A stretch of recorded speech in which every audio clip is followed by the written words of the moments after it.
Playlist देखने के लिए वीडियो के नीचे यहाँ क्लिक करें। आपको होम वीडियो प्लेलिस्ट दिखेगा। अब आप यहाँ क्लिक करें प्लेलिस्ट बटन पर, तो आपको ये प्लेलिस्ट दिखेगा। यदि आपको और भी प्लेलिस्ट देखने हैं तो आप यहाँ क्लिक करें। उसके बाद आप यहाँ क्लिक करें तो आपको ये सारे प्लेलिस्ट दिख जाएंगे। यहाँ पर बहुत सारे सब्जेक्ट के चैप्टर वाइज प्लेलिस्ट हैं। अब आपको जो चैप्टर पढ़ना है वहां क्लिक करें तो आपको पूरा वीडियो मिल जाएगा। जैसे कि यहाँ आप देख सकते हैं, आपको यहाँ पूरा वीडियो मौजूद है और आप इसे पढ़ सकते हैं। यह वीडियो विज्ञान क्लास 9 अध्याय 8 गति का। तो यहाँ पर हम लोग बचपन से ही बहुत सारी चीज़ों को देखते आते हैं, जिनमें कुछ चीज़ें गति करती हैं और कुछ चीज़ें गति नहीं करती हैं।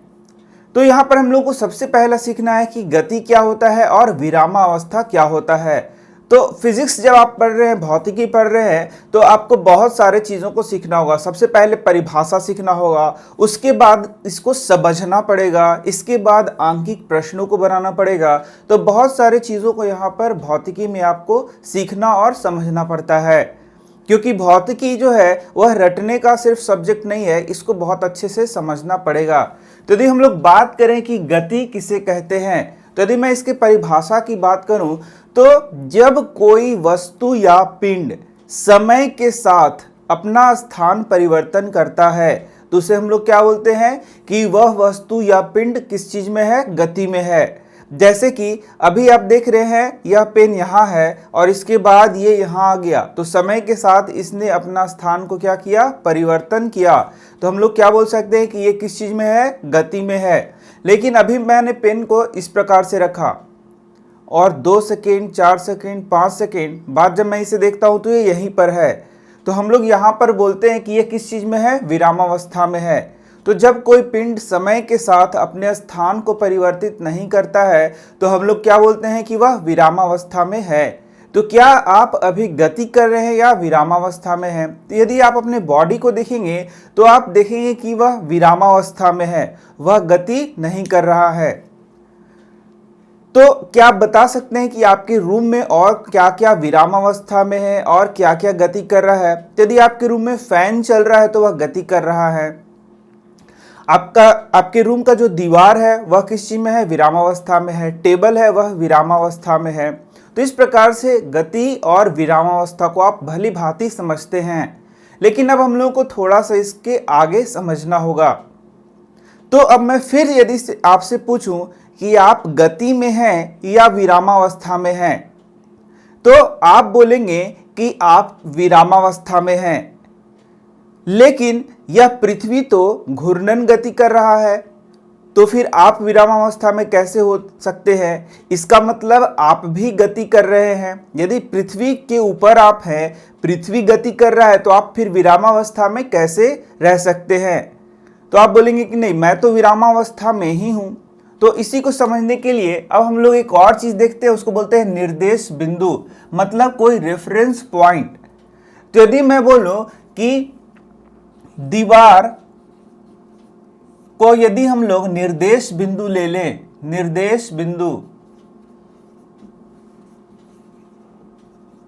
तो दीवार के सापेक्ष आप तो स्थिर बैठे हुए हैं, यानी कि दीवार के सापेक्ष यदि हम लोग लेंगे तो आप किस में हैं, विरामावस्था में हैं। लेकिन यदि हम लोग सूर्य को यदि हम लोग निर्देश बिंदु ले ले, तो सूर्य के अकॉर्डिंग हम लोग देखें अपने आप को, तो उसको यदि रेफरेंस पॉइंट लें तब हम लोग किस चीज में हैं, गति में हैं। इसका मतलब यदि हम लोग को कोई पिंड को देखना है कि वह गति में है या नहीं है, उसके लिए एक निर्देश बिंदु की आवश्यकता होती है। और उस निर्देश बिंदु के तुलना में हम लोग बोल सकते हैं कि हम लोग गति में हैं या फिर नहीं हैं। इसे हम लोग क्या बोलते हैं, रेफरेंस पॉइंट।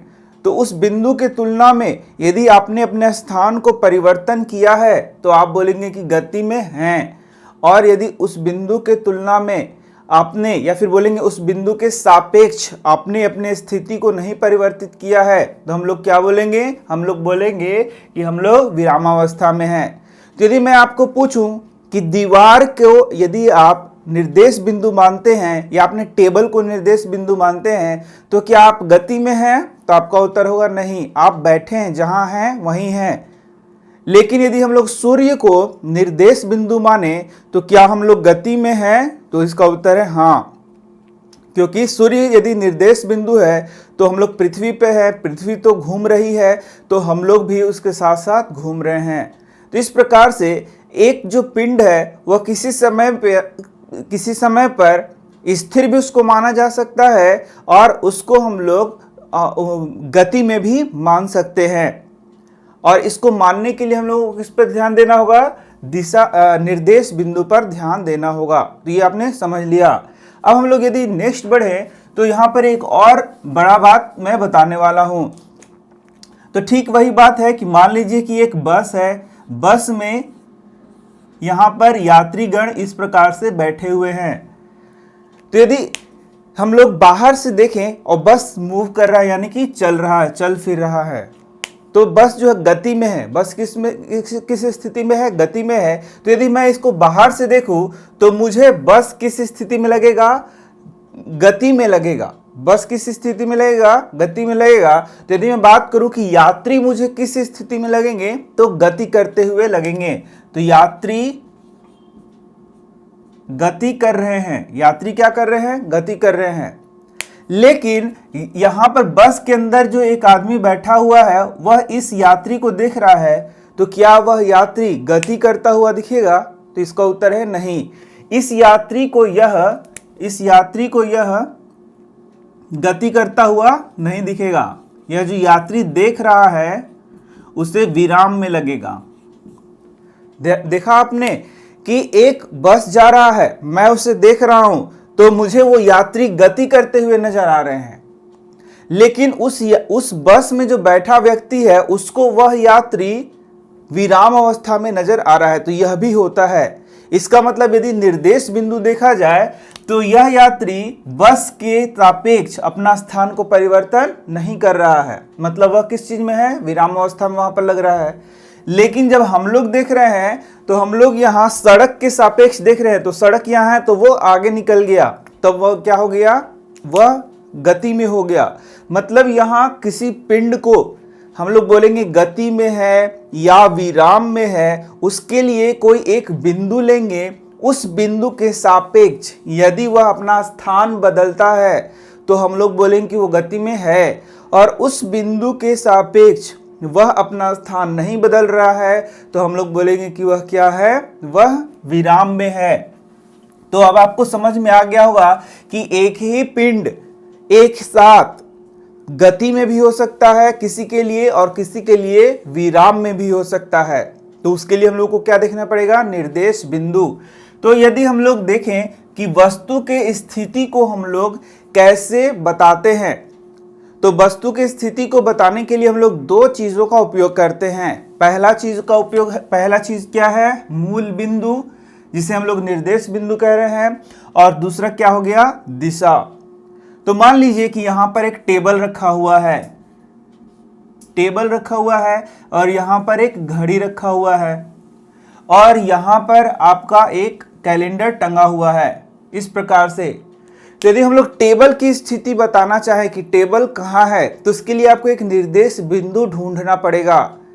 तो यदि हम लोगों ने निर्देश बिंदु ढूंढा है इस घड़ी को, तो हम लोग बोलेंगे कि घड़ी के, मान लीजिए कि घड़ी से 5 मीटर की दूरी पे है और दक्षिण दिशा में है। इस प्रकार से हम लोग कह सकते हैं। मान लीजिए ये इधर से इधर क्या है? दक्षिण दिशा। तो यदि हम लोग को टेबल का जगह बताना है, स्थान बताना है, तो दो चीजों का मदद लेना पड़ेगा। पहला, एक मूल बिंदु से उसकी दूरी लेनी पड़ेगी कि मूल बिंदु क्या उससे कितना दूरी है, और दूसरा उसका दिशा हम लोग को बताना पड़ेगा। जब ये हम लोग बताएंगे तो हम लोगों को टेबल का स्थिति पता चल जाएगा। देखिए थोड़ा सा कैसे होता है। अब हम लोगों ने यदि कैलेंडर को मूल बिंदु लिया है तो इससे मान लीजिए कि दूरी है 2 मीटर और ये है उत्तर दिशा में, तो हम लोग यहां पर बोलेंगे कि कैलेंडर को हम लोगों ने क्या मान लिया? मूल बिंदु। तो उससे टेबल की दूरी कितनी है, या फिर बोलेंगे टेबल की स्थिति बताना है, दूरी नहीं, कि टेबल की स्थिति कहां पर है। तो हम लोग मूल बिंदु क्या लिया? हम लोगों ने लिया है कैलेंडर। तो हम लोग बोलेंगे कैलेंडर से वह 2 मीटर उत्तर की ओर स्थित है। तो कोई भी वस्तु की स्थिति बताने के लिए दो चीजों की आवश्यकता होगी। पहला होगा मूल बिंदु से दूरी, कोई मूल बिंदु पकड़ना होगा, उससे दूरी बताना होगा, और दूसरा दिशा। जैसे कि आपका घर कहाँ पर है, यदि मैं पूछूं कि आपका घर कहाँ है, तो आप बोलेंगे कि एक चौक है, चौक का नाम मान लीजिए कि बिरसा चौक है। बिरसा चौक से 1 किलोमीटर दक्षिण। तो बिरसा चौक यहां पर क्या हो गया, एक रेफरेंस पॉइंट हो गया, मूल बिंदु हो गया, या बोलेंगे निर्देश बिंदु हो गया। वहां से आपने दूरी बताया और दिशा बताया, तो कोई व्यक्ति आपके घर तक फिर आसानी से पहुंच जाएगा। तो अब मैं यदि यहां पर इस दक्षिण को मिटा दूं और कोई आपसे घर का एड्रेस पूछ रहा है, तो आपने बताया कि बिरसा चौक से 1 किलोमीटर दूरी पर मेरा घर है, तो क्या वह व्यक्ति, और बिरसा चौक देख सकते हैं इस तरीके से 4 रास्ता वहां से गुजर रहा है, तो क्या वह व्यक्ति आपके घर तक पहुंच पाएगा? नहीं पहुंच पाएगा।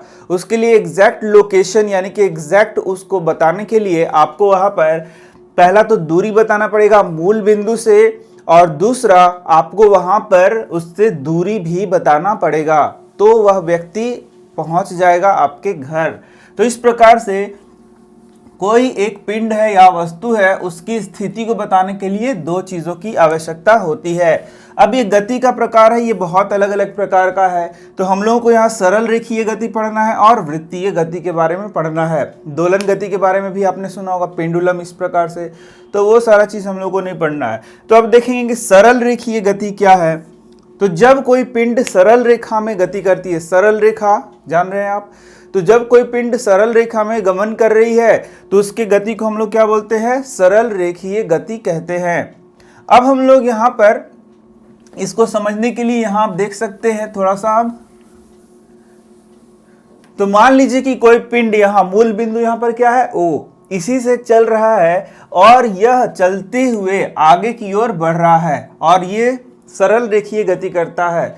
तो सबसे पहले कोई पिंड या फिर मान लीजिए कोई वस्तु या फिर आप ही सबसे पहले O से A तक जाते हैं आप, और फिर A से आप C तक आते हैं। तो यदि पूछा जाए कि आपके द्वारा तय की गई कुल दूरी कितनी होगी, कुल दूरी कितनी होगी, तो क्या आप बता सकते हैं कि आपके द्वारा तय की गई कुल दूरी कितनी होगी? तो दूरी का यहां मतलब हो गया लंबाई जो कि आपने तय की है अपने यात्रा के दौरान। तो आप कहां से कहां गए हैं? O से आपने चला, चलते चलते चलते चलते आप A तक गए। तो O से यदि आप A तक गए हैं तो वहां कितना दूरी तय किया आपने? वहां देख सकते हैं 60 किलोमीटर दूरी तय किया। अब A से आप वापस आ रहे हैं, कहां तक आपको आना है? C तक आना है। तो आने में आपने कितना दूरी तय किया देख लेते हैं। 5, 10, 15, 20, 25, 30 और 35 किलोमीटर आपने आने में तय किया।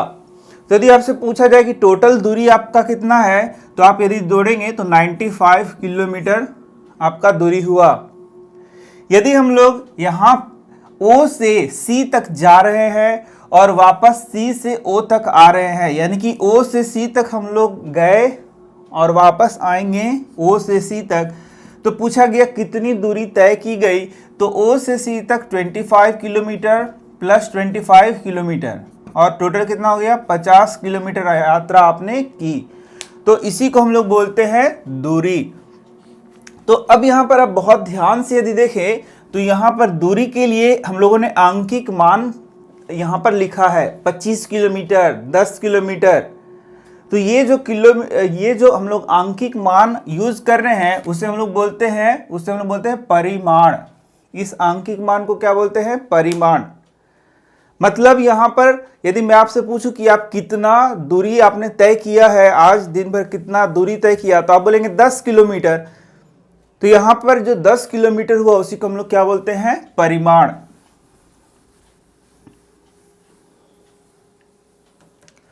तो बहुत सारी ऐसी राशियां होती हैं। सबसे पहले तो आप यहाँ पर परिमाण जो आप है वर्ड मैंने यूज किया उसको सीख लीजिए। तो बहुत सारी ऐसी भौतिक राशियां होती हैं जिनको व्यक्त करने के लिए सिर्फ और सिर्फ परिमाण की आवश्यकता होती है। जैसे मैं यदि आपसे पूछूं कि आप कहीं गए हैं, आपने चावल खरीदना है, तो आपसे यदि पूछे दुकानदार कि कितना केजी चावल खरीदना है, तो आप क्या बोलेंगे? आप बोलेंगे 5 केजी उत्तर दिशा वाला चावल दीजिए। सही है कि गलत है? ये गलत है। यदि आपसे पूछे कि कितना टाइम हुआ है, तो आप बोलेंगे 2 PM दक्षिण। सही है कि गलत है? तो ये गलत है। यदि आपसे पूछे कि क्या आपका उम्र है, तो आप बोलेंगे 10 वर्ष पूर्व या 10 वर्ष पश्चिम। तो ये सही है या गलत है? ये गलत हो जाएगा। मतलब कुछ ऐसी भौतिक राशियां होती है जिनको व्यक्त करने के लिए आपको यहाँ दिशा का जरूरी नहीं है। ये दिशा नहीं बताना है आपको सिर्फ और सिर्फ क्या बताना होता है? परिमाण ही बता देना होता है। 5 केजी, 2 PM, 10 वर्ष। इसे हम लोग क्या बोलते हैं? इसे हम लोग बोलते हैं अदिश राशि, जिसको वैसी भौतिक राशियां जिसको व्यक्त करने के लिए सिर्फ और सिर्फ आपको परिमाण की आवश्यकता होती है। और परिमाण आपने समझ लिया, इसी को हम लोग क्या बोलते हैं? परिमाण बोलते हैं। तो उसे हम लोग क्या बोलते हैं? उसे हम लोग बोलते हैं अदिश राशि। और प्लस दिश मतलब दिशा, जिसमें दिशा का जरूरी नहीं है। लेकिन कुछ ऐसी भौतिक राशियां हैं जिनको आपको व्यक्त करने के लिए दिशा का भी जरूरी पड़ता है। जैसे उनमें से एक क्या है? विस्थापन। तो विस्थापन क्या होता है पहले मैं ये सिखा दे रहा हूं, उसके बाद आपको ये सदिश राशि समझ में आ जाएगा। तो सदिश राशि में दोनों चीज चाहिए, आंकिक मान भी आपको बताना पड़ेगा और दिशा भी बताना पड़ेगा। तो यदि आप दोनों चीज बताएंगे तभी वह करेक्ट होगा। और इस प्रकार के राशि को हम लोग क्या बोलते हैं? सदिश राशि बोलते हैं। जैसे कि यहां पर क्या हो गया उदाहरण में? विस्थापन, वेग। अदिश में क्या हो गया? दूरी, चाल। और जो मैंने बताया वो सब क्या हो गया? अदिश राशि में हो गया। तो अब थोड़ा विस्थापन और दूरी में अंतर हम समझते हैं, उसके बाद सदिश राशि को थोड़ा और अच्छे से मैं समझाऊंगा। तो विस्थापन का मतलब समझिए, जैसे कि मान लीजिए आपके पास, आपके घर में यहां पर एक टेबल लगा हुआ है, यह है टेबल। तो विस्थापन का यह मतलब आपको समझना है, विस्थापन को हिंदी में यदि बोले विस्थापित करना, तो मतलब उसको अपनी जगह से हटाना, यह समझ लीजिए। तो यदि आपने सुबह में आपका टेबल यहां था, फिर शाम को आपने टेबल को यहां रख दिया, दोपहर में यहां रख दिया, फिर शाम को यहां रख दिया और रात को वापस आपने टेबल को यहीं रख दिया, तो टेबल जो था यहां पर था, इसको यहां पूरा घुमाया, फिर यहां घुमाया, फिर वापस यहीं रख दिया, तो क्या यह विस्थापित हुआ? अपनी जगह से ये हटा? तो इसका उत्तर है नहीं, यह नहीं हटा। जहां था वहीं पर लाके आपने रख दिया, इसका मतलब इसका विस्थापन नहीं हुआ, यह अपनी जगह से बिल्कुल भी नहीं हटा। इसी को हम लोग क्या बोलते हैं? विस्थापन। जैसे देखिए टेबल यहां था, फिर आपने यहां पर रखा, तो क्या इसमें कुछ विस्थापन हुआ? अब यहां से मैं बात करता हूं, टेबल को यहां से आपने यहां रखा, तो क्या कुछ विस्थापन हुआ? तो यस, विस्थापन हुआ। पहले यहां था, अब क्या है? यहां पर है। अब हम लोगों ने इसको यहां रख दिया, तो क्या इसमें विस्थापन हुआ? तो यस, इसमें विस्थापन हुआ। अब हम लोगों ने इसको यहां रख दिया, तो क्या विस्थापन हुआ? तो हाँ हुआ। तो कहां से कहां विस्थापन हुआ? यहां से यहां विस्थापन हुआ। पहले यहां था, फिर कहां हुआ? यहां। पहले यहां था, फिर इतना घुमाते हुए लाया, तो अभी तो यहां पर है ना, तो यहां विस्थापन हुआ। पहले यहां था, यहां से इधर लाते हुए यहां लाया। तो इसमें विस्थापन में हम लोग दो चीज देखेंगे, पहले शुरू का स्थिति, फिर लास्ट का स्थिति। तो शुरू में तो ये यहां था, अब इसको पूरा घुमाए, इधर उधर इधर उधर पूरा घुमाया जाए, पूरा घुमाया जाए, और लास्ट में यहां लाया गया, तो विस्थापन को हम लोग बोलेंगे कि यहां से यहां विस्थापन हुआ है।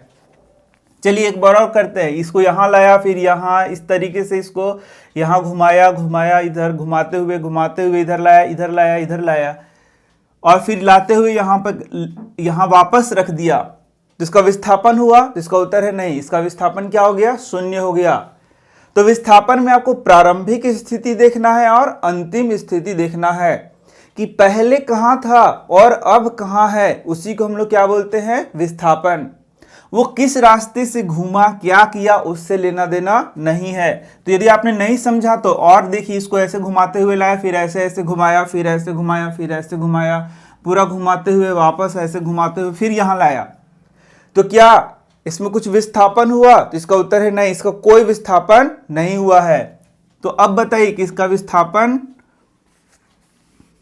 यदि हम लोगों ने यहां तक इसको लाया तो बताइए विस्थापन कहां से कहां का दूरी?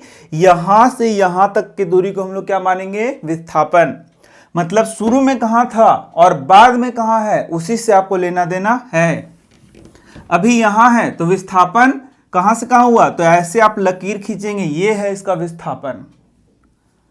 इस तरीके से आपने समझ लिया कि विस्थापन का मतलब है प्रारंभिक स्थिति और अंतिम स्थिति के बीच की दूरी।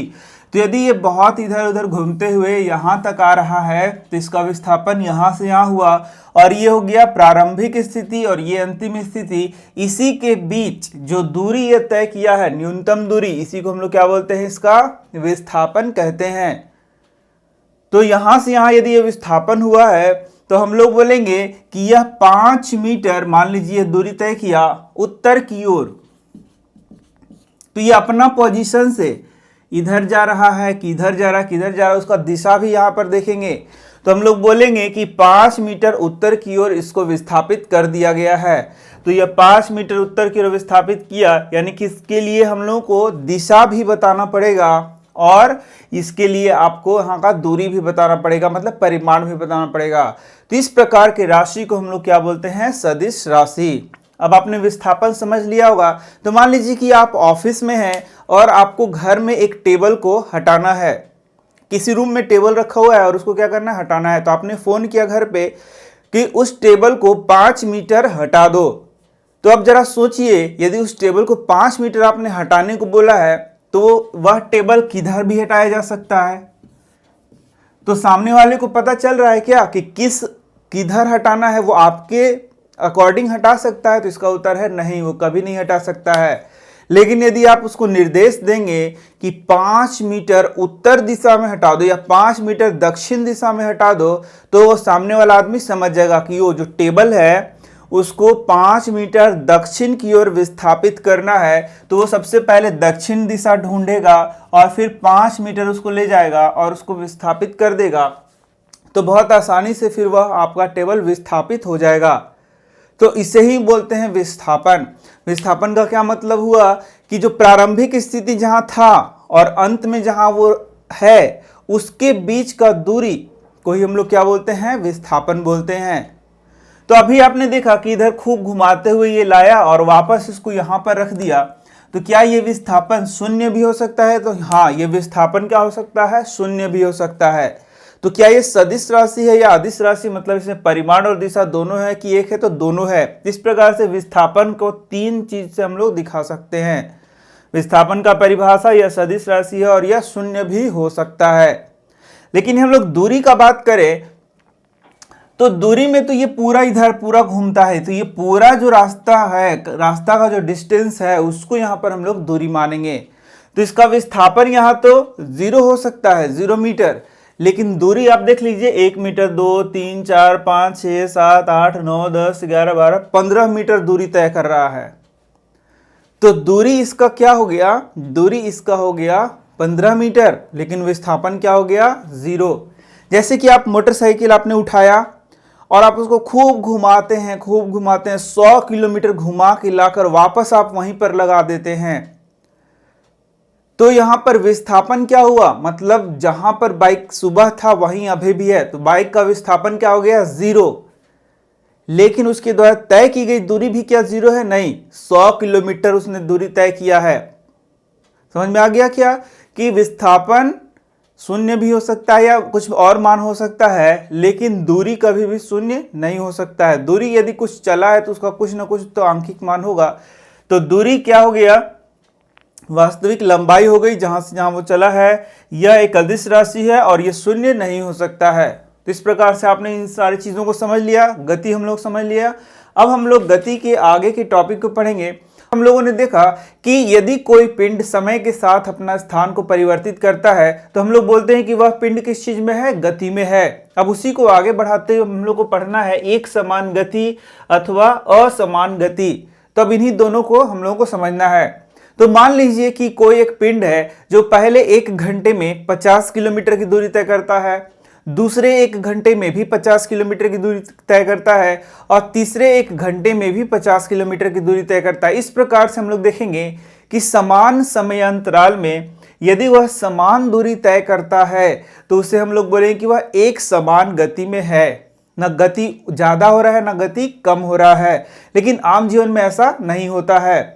एक और उदाहरण से हम लोग समझ सकते हैं कि मान लीजिए कि कोई एक मोटर गाड़ी है, वह 5 सेकेंड में 10 मीटर की दूरी करता है, फिर नेक्स्ट 5 सेकेंड में भी वह 10 मीटर, नेक्स्ट 5 सेकेंड में भी वह 10 मीटर और नेक्स्ट 5 सेकेंड में भी वह 10 मीटर की दूरी तय करता है।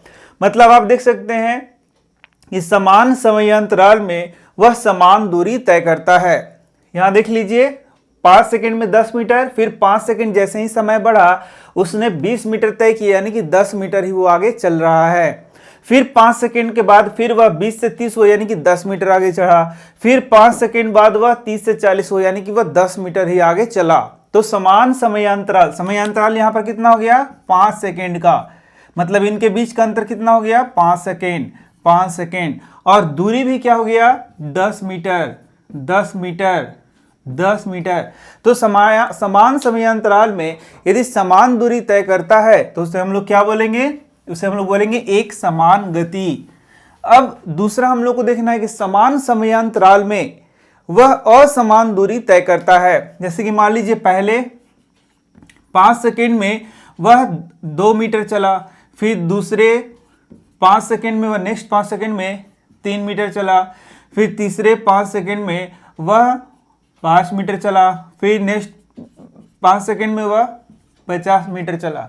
तो आप देखेंगे कि समान समयांतराल है, 5 सेकेंड का यहाँ गैप हम लोगों ने लिया है, लेकिन वह दूरी क्या तय करता है, असमान तय करता है। यहाँ पर आप देखेंगे कि गति इसका कम है, यहाँ गति इसका थोड़ा ज़्यादा है, यहाँ पर इसका गति बहुत ज़्यादा हो जाता है। तो इस प्रकार की गति को, जहाँ समयांतराल तो समान था, समयांतराल हम लोगों ने क्या लिया है, समान लिया है, लेकिन उसका दूरी क्या हो रहा है, भिन्न भिन्न हो रहा है, उसे हम लोग बोलते हैं असमान गति। तो यदि समान समयांतराल में असमान दूरी तय करता है तो उसे हम लोग क्या बोलते हैं, असमान गति। इसके बाद जो नेक्स्ट चीज आपको पढ़ना है वह है चाल। तो चाल बहुत ही इंपॉर्टेंट चीज है। तो वस्तु द्वारा इकाई समय में तय की गई दूरी को हम लोग क्या बोलते हैं, चाल। तो यदि मैं आपसे कुछ क्वेश्चन पूछूं कि आप जब बाइक को चलाते हैं तो किस स्पीड से चलाते हैं, तो आप बोलेंगे मैं 20 किलोमीटर पर आवर की रफ्तार से चलाता हूं, मैं 50 किलोमीटर पर आवर की रफ्तार से चलाता हूं, मैं 90 किलोमीटर पर आवर की रफ्तार से चलाता हूं। ये जो रफ्तार आप बोल रहे हैं उसी को हम लोग क्या बोलते हैं यहाँ पर, चाल। तो चाल बराबर क्या होता है, दूरी बटा समय। तो यहाँ पर यही चीज अब आपको फिजिक्स में समझना है कि इस प्रकार से हम लोगों ने लिख दिया चाल, ये हो गया दूरी बटा समय। तो ये हम लोगों को याद हो गया कि वस्तु पिंड द्वारा तय की गई दूरी और समय, इसी को हम लोग क्या बोलेंगे, चाल बोलेंगे। तो यहां पर अब आपको इसका मात्रक लिखना होगा। तो मात्रक लिखने के लिए जो दूरी है उसका मात्रक क्या होगा, उसका एसआई मात्रक यदि हम लोग बोलेंगे अंतरराष्ट्रीय पद्धति में, तो दूरी का एसआई मात्रक क्या होता है, मीटर, और समय क्या क्या होता है, सेकेंड। तो ऊपर लिख देंगे दूरी और ये बटा और ये क्या हो गया, सेकेंड। तो इसी को हम लोग ऐसे लिख सकते हैं मीटर, इस लाइन को हम लोग बोलेंगे प्रति और इसको बोलेंगे सेकंड। इसको इसे लिख सकते हैं एम प्रति एस। तो एम प्रति एस को बोलेंगे मीटर प्रति सेकेंड, एम पर एस को क्या बोलेंगे, मीटर प्रति सेकेंड। तो ऐसे ही आपको मात्रक निकालना पड़ेगा। बार बार आपको मात्रक का ही चीज पूछा जाएगा तो उसको मात्रक को निकालने के लिए इसी तरीके से आपको करना है। जैसे मान लीजिए इसका एक और मात्रक हम लोग लेंगे, यदि इसको किलोमीटर लेते हैं और इसको क्या लेते हैं, आवर, तो इसको लिखेंगे किलोमीटर प्रति आवर, यानी कि किलोमीटर प्रति घंटा, इसका क्या हो गया, मात्रक हो गया। तो यहाँ पर अब आपको समझना होगा कि जो चाल का मात्रक है वह मीटर प्रति सेकंड ऐसा यूनिट में है और इसका अलग अलग मात्रक हम लोग किलोमीटर प्रति घंटा में भी ले सकते हैं। तो यहाँ पर बहुत इंपॉर्टेंट चीज मैं बताने वाला हूँ और वह यह है कि मान लीजिए कि चाल दिया हुआ है आपका 60 किलोमीटर प्रति आवर और इसको बदलना है मीटर प्रति सेकेंड। यह प्रश्न आएगा कि चाल क्या दिया हुआ है, 60 किलोमीटर प्रति घंटा को मीटर प्रति सेकेंड में बदलिए। तो इसके लिए हम लोग को क्या करना पड़ेगा, सबसे पहले लिखना होगा 60 किलोमीटर और प्रति घंटा है तो बटा आवर हो गया ये आपका। अब इसको मीटर सेकंड में, मीटर प्रति सेकंड में बदलना है तो आपको इसको क्या करना है कि 60 किलोमीटर है तो 60 किलोमीटर को मीटर में चेंज करने के लिए आपको कितना से गुना करना पड़ेगा, 1000 से गुना करना पड़ेगा, 1000। और यहां पर आप देखेंगे कि 60 किलोमीटर और ये क्या हो गया गुना 1000 और आवर को हम लोग क्या बोलेंगे 60 गुना 60, इसको हम लोग बोलेंगे सेकेंड। तो ये 60 किलोमीटर गुना 1000 ये क्या हो गया मीटर और 60 गुना 60 ये आवर को हम लोग, नीचे आवर था याद रखिए, नीचे क्या था आवर, तो आवर को हम लोग सेकेंड में बदलने के लिए 60 गुना 60 करेंगे। तो इसी को यदि आप काटेंगे तो ये हो जाएगा 1000 बटा 60 मीटर प्रति सेकेंड। इसको पॉइंट में बदल सकते हैं। तो कुछ भी यदि आपको आए कि उसको मीटर प्रति सेकेंड में बदलिए तो आपको यही करना है। जैसे कि यदि आपको क्वेश्चन आए कि 20 किलोमीटर प्रति घंटा को आप मीटर प्रति सेकेंड में बदलिए तो आपको लिखना है 20 गुना 1000 बटा 60 गुना 60 मीटर प्रति सेकेंड और इसको आपको काट देना, यही इसका क्या हो जाएगा आंसर हो जाएगा। यदि क्वेश्चन को पलट दिया जाए और ऐसे किया जाए कि 20 मीटर प्रति सेकेंड को किलोमीटर प्रति घंटा में बदलें तो आपको क्या करना है, तो 20 मीटर को घंटा किलोमीटर में बदलने के लिए 1000 से आप क्या करेंगे भाग लगाएंगे और गुना क्या करेंगे ऊपर 60 गुना 60 इस प्रकार से। तो ये हो जाएगा आपका, यही जो आ जाएगा आंसर उसको बोलेंगे किलोमीटर प्रति आवर। तो इस तरीके से आपको यदि मीटर प्रति सेकंड से किलोमीटर प्रति आवर बदलना है या किलोमीटर प्रति आवर से मीटर प्रति सेकंड में बदलना है तो इस प्रकार से आप चेंज कर सकते हैं। तो यही जो काट के आंसर आएगा वही आपका क्या हो जाएगा आंसर हो जाएगा। अब हम लोग देखते हैं औसत चाल क्या होता है। तो मात्रक मैंने बता दिया, मात्रक कैसे निकालते हैं वो मैं बता दिया। अब आगे जो भी आएगा उसका भी मात्रक हम लोग सीखते जाएंगे। तो औसत चाल क्या हो गया कि वस्तु द्वारा कुल समय अवधि में कितना दूरी तय किया गया है और कितना समय लगा है, उसी को जब भाग लगाएंगे तो हम लोग को औसत चाल मिल जाएगा। तो कुल दूरी बटा कुल समय और v बराबर s बटा t फॉर्मूला से हम लोग औसत चाल को निकाल सकते हैं। जैसे कि देख सकते हैं एक वस्तु 16 मीटर की दूरी को पहले 4 सेकंड में पूरा करता है, फिर नेक्स्ट 16 मीटर की दूरी को 2 सेकंड में पूरा करता है। तो औसत चाल क्या है, तो यहाँ कुल दूरी बराबर क्या हो गया 16 प्लस 16 मीटर, मीटर यहाँ लिखना जरूरी होता है, तो हो गया 32 मीटर। और समय क्या हो गया, कुल समय बराबर हो गया 6 सेकंड। मैं शॉर्ट में बता रहा हूँ। तो औसत चाल बराबर क्या हो गया, ये हो गया आपका 32 मीटर बटा 6 सेकेंड और ये हो गया आपका इस प्रकार से, ये हो गया 5.33 मीटर प्रति सेकेंड। एक और आपको ध्यान देना है कि मीटर प्रति सेकेंड है तो m ये बटा और s है, तो s ऊपर जाएगा तो m(-1) भी हम लोग लिख सकते हैं क्योंकि ये s नीचे है, ऊपर जाएगा तो -1 में भी होता है। और इसको हम लोग क्या लिख सकते हैं, m के लिए s और s का पावर -1 है तो s नीचे चला जाएगा। या फिर ऐसे बोलें m गुना 1/s तो हो जाएगा m बटा s। इसी प्रकार से यदि आपको लिखा गया है मीटर प्रति सेकेंड स्क्वायर तो इसको हम लोग m(s-2) भी लिख सकते हैं। तो यहाँ पर ये चीज़ इस तरीके से लिखे या इस तरीके से लिखे, दोनों का मतलब एक ही होता है। तो अभी हम लोगों ने चाल को देखा, हम लोगों ने देखा वस्तु द्वारा इकाई समय में तय की गई दूरी को हम लोग क्या बोलते हैं चाल। तो हम लोगों ने देखा चाल बराबर क्या होता है दूरी बटा समय, और दूरी बटा समय को ही हम लोग क्या बोलते हैं चाल। लेकिन अब हम लोग को एक नए चीज के बारे में पढ़ना है और वह है वेग। तो वेग और चाल में कोई खास अंतर नहीं है, बस आपको ये समझना है कि यदि हम लोग एक ही दिशा में गमन कर रहे हैं तो उस समय जो चाल होगा उसे ही हम लोग क्या बोलेंगे वेग।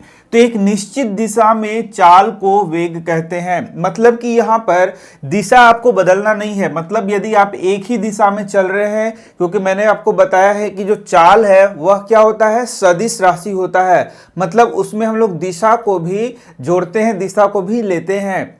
तो यहाँ पर जैसे चाल क्या है, एक अदिश राशि है, लेकिन यहाँ पर वेग क्या है, एक सदिश राशि है। तो जैसे हम लोगों ने चाल को क्या बोला, दूरी बटा समय, तो इस प्रकार से वेग को हम लोग दूरी बटा समय नहीं ले सकते हैं। वेग को हम लोग विस्थापन बटा समय यहाँ पर लेंगे। और यहाँ पर इसका यदि मात्रक देखेंगे तो इसका भी मात्रक क्या है, मीटर प्रति सेकेंड, और इसका भी मात्रक क्या है, मीटर प्रति सेकेंड। तो यदि आपको कभी एग्जामिनेशन में चाल और वेग के बीच में अंतर आएगा तो यहाँ पर आप 3 डिफरेंस इस प्रकार से लिख सकते हैं। अभी हम लोगों ने औसत चाल के बारे में पढ़ा था, अब हम लोग औसत वेग के बारे में देखेंगे। तो जो औसत वेग होता है वह प्रारंभिक वेग और अंतिम वेग को जोड़कर 2 से भाग लगाएंगे तो ये क्या हो जाएगा, औसत वेग हो जाएगा। लेकिन चाल में हम लोगों ने देखा था कि चाल में कुल तय की गई दूरी बटा कुल समय को हम लोगों ने लिया था, तब औसत चाल आता था। लेकिन औसत वेग में आपको प्रारंभिक वेग कितना है, अंतिम वेग कितना है, उन दोनों को जोड़कर 2 से यहाँ पर डिवाइड करना है। तो यदि हम लोग सिंबल का बात करें तो जब भी प्रारंभिक वेग कहा जाएगा तो उसको हम लोग u से डिनोट करेंगे इस प्रकार से, और जब भी अंतिम वेग कहा जाएगा तो उसको हम लोग v से इस प्रकार से डिनोट करेंगे। तो ये हो गया प्रारंभिक वेग और ये क्या हो गया, अंतिम वेग, और इन दोनों को जोड़ के बटा 2 करेंगे तो ये एवरेज आ गया।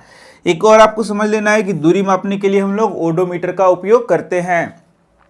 तो यहाँ पर अब कुछ उदाहरण को हम लोग लेंगे, न्यूमेरिकल, जिसको आंकिक प्रश्न कहते हैं। तो जैसा आप देख सकते हैं, या एक प्रश्न में पढ़ के आपको बता दे रहा हूं। उदाहरण ये है 8.2 ये उदाहरण है। इसमें बोला जा रहा है, यात्रा शुरू होते समय कार का जो ओडोमीटर है वह 2000 किलोमीटर बता रहा था। तो कार का ओडोमीटर, जैसे मैंने बताया आपको कि यहाँ पर कार का जो दूरी मापते हैं जिस यंत्र से, उसको हम लोग क्या बोलते हैं, ओडोमीटर। तो शुरू में ये बता रहा है 2000 किलोमीटर, और कुछ जब यात्रा आपने कर लिया तो उसके बाद यह बताता है 2400 किलोमीटर। तो क्या आप बता सकते हैं कि कितना दूरी तय किया? तो तय दूरी क्या हो गया, तो 2400 किलोमीटर माइनस 2000 किलोमीटर, तो ये हो गया 400 किलोमीटर, यानी कि इसने 400 किलोमीटर दूरी तय किया। इसके बाद यदि इस यात्रा में 8 घंटे का समय लगता है, टोटल टाइम कितना लगता है, समय 8 घंटे का समय लगता है। तो यहां पर इसको आपको पूछ रहा है कि इसका औसत चाल क्या है। तो चाल बराबर आप जान रहे हैं टोटल दूरी बाय टोटल समय, तो ये हो गया 400 किलोमीटर बटा 8 घंटा, तो ये हो गया 50 किलोमीटर प्रति घंटा। तो ये चाल कितना हो गया, 50 किलोमीटर प्रति घंटा। तो क्या आप इसको मीटर प्रति सेकंड में इसका उत्तर बता सकते हैं? तो जैसे मैंने बताया था कि इसको मीटर प्रति सेकंड में 50 किलोमीटर गुना क्या करेंगे, 1000 मीटर। तो ये हो गया 50 किलोमीटर, क्या हो गया आपका 50 गुना 1000 मीटर, और 1 घंटा है तो 1 गुना 60 सेकेंड, ये हम लोग करेंगे। और फिर इसको हम लोग इस प्रकार से इसको अपना नॉर्मल फॉर्म में ले आएंगे। तो जो इसको काटने के बाद आंसर मिलेगा वो हो जाएगा आपका 13.9 मीटर प्रति सेकेंड। तो यही इसका क्या हो गया, उत्तर हो गया। तो इस प्रकार से आपको किलोमीटर प्रति घंटा को मीटर प्रति सेकेंड, मीटर प्रति सेकेंड को किलोमीटर प्रति घंटा में बदलना आना चाहिए, ये मैंने आपको अभी सिखाया है। तो यदि आप फिजिक्स पढ़ते हैं तो उसमें न्यूमेरिकल प्रश्न, आंकिक प्रश्न बहुत ही जरूरी होते हैं। यदि आंकिक प्रश्न आप नहीं बना पाएंगे तो बहुत सारे मार्क्स आपको एग्जाम में कट जाएंगे। तो अब एक और आंकिक प्रश्न हम लोग देखते हैं 8.3। यह बोलता है कि उषा 90 मीटर लंबे तालाब में तैरती है। तो एक तालाब है, तो उषा 90 मीटर लंबा तालाब है, ये 90 मीटर लंबे तालाब में वो तैरती है। तो यहाँ से यदि वो शुरू करती है तो इसमें यह बोल रहा है कि वह एक सिरे से दूसरे सिरे तक सरल रेखीय पथ पर जाती है, मतलब सरल रेखीय सीधा रेखीय पथ पर जाती है और वापस आ जाती है। और टोटल दूरी तो कितना हो गया, आप बता सकते हैं कि टोटल डिस्टेंस कितना हो जाएगा? तो यहाँ से 90 किलोमीटर जाती है और वापस यहाँ आती है, तो टोटल दूरी 180 मीटर यहाँ पर इसका टोटल दूरी हो गया। और इसको जाने और आने में समय है वह 1 मिनट बराबर कितना हो गया 60 सेकंड। तो आप बोलेंगे कि सेकंड मैंने क्यों बदल दिया, तो मैंने आपको बताया था कि जब मीटर में है तो इसको हम लोग किस में बदलेंगे, सेकंड में बदलेंगे। तो यदि हम लोग को यहाँ पूछ रहा है उषा द्वारा औसत चाल, तो औसत चाल तो क्या आप बता सकते हैं औसत चाल क्या हो गया, टोटल डिस्टेंस बटा टोटल टाइम। तो टोटल डिस्टेंस क्या हो गया 180 मीटर और ये टाइम क्या हो गया 60 सेकेंड। तो यहाँ पर यदि हम लोग करेंगे तो 3 मीटर प्रति सेकेंड इसका क्या हो गया टोटल आपका यहाँ पर इसका चाल हो गया। लेकिन अभी यहाँ पर एक और प्रश्न पूछ रहा है, यह बोलता है औसत वेग क्या होगा। तो औसत वेग के लिए हम लोगों ने क्या फॉर्मूला पढ़ा है कि प्रारंभिक वेग प्लस अंतिम वेग बटा 2। तो यहाँ पर ना प्रारंभिक वेग है ना ही अंतिम वेग है, तो हम लोग कैसे निकालेंगे, तो एक और फॉर्मूला हम लोगों ने पढ़ा है विस्थापन बटा टोटल टाइम। तो यहाँ पर विस्थापन आपको यदि विस्थापन नहीं समझ में आ रहा है तो आप इसके पहले का वीडियो देखें, बहुत डिटेल में मैंने विस्थापन समझाया, बहुत अच्छे से समझाया है। तो यदि एक व्यक्ति यहां से शुरू करके यहां जाता है और वापस वहीं पर आ जाता है तो इसका विस्थापन क्या हो गया 0 और टाइम कितना हो गया 60 सेकेंड, यानी कि ये टोटल वेग इसका क्या हो गया 0।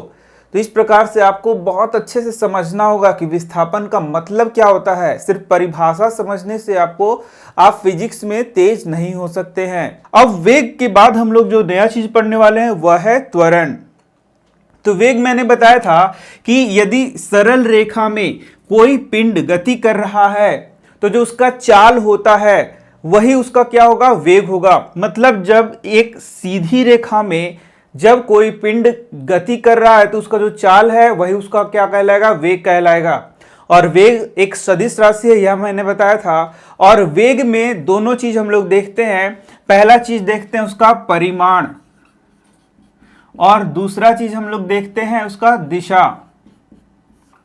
तो यहां पर ध्यान देने वाला यह बात है कि अब वेग है किसी भी ऑब्जेक्ट का या फिर बोले किसी भी पिंड का जो वेग है उसमें हम लोग कब माने कि उसमें परिवर्तन हो रहा है, यानी कि वेग में परिवर्तन कब होगा। तो वेग में परिवर्तन के लिए 2 शर्त होना चाहिए, या तो परिमाण में परिवर्तन हो जाए या तो दिशा में परिवर्तन हो जाए या तो दोनों में परिवर्तन हो। तो हम लोग बोलेंगे कि वेग में क्या हो रहा है परिवर्तन हो रहा है। जैसे कि मान लीजिए कि कोई कार है, इस प्रकार से आप देखेंगे कि एक कार है वह 20 मीटर प्रति सेकेंड के वेग से यहाँ पर चल रही है और इसके बाद आप देखेंगे कि इसका यहाँ पर डायरेक्शन चेंज हो जाता है इस कार का और यहाँ पर यह 20 मीटर प्रति सेकेंड के रफ्तार से ही चल रहा है। इसके बाद आप देखेंगे कि थोड़ी देर बाद इसका रफ्तार हो जाता है 30 मीटर प्रति सेकेंड। तो यहां पर हम लोग बोलेंगे कि वेग कब कब बदला। तो सबसे पहला आप देख रहे हैं जब यहां पर यह जो कार है वह 20 मीटर प्रति सेकंड के रफ्तार से चल रहा है तो यहां पर यह सीधी रेखा में गमन कर रहा है, यानी कि यहां से यहां तक हम लोग देखेंगे तो इसका वेग में परिवर्तन नहीं हुआ है। लेकिन जैसे ही ये यहां पर अपना दिशा को चेंज करता है तो यहाँ पर इसका स्पीड क्या है 20 मीटर प्रति सेकेंड, यानी कि यह 20 मीटर प्रति सेकेंड के ही चाल से चल रहा है। लेकिन यहाँ पर चूंकि दिशा यहाँ पर बदल जा रहा है, इस दिशा के बदलने के कारण पहले ये इधर जा रहा था अब ये इधर जाना शुरू हुआ, तो हम लोग बोलेंगे यहाँ पर वेग में परिवर्तन हो गया। अब आप देखेंगे कि ये अभी सीधी रेखा में ही जा रही है लेकिन अब इसका जो वेग है वह 30 मीटर प्रति सेकेंड हो गया, तो अब बोलेंगे कि फिर से इसका वेग में परिवर्तन हो गया है।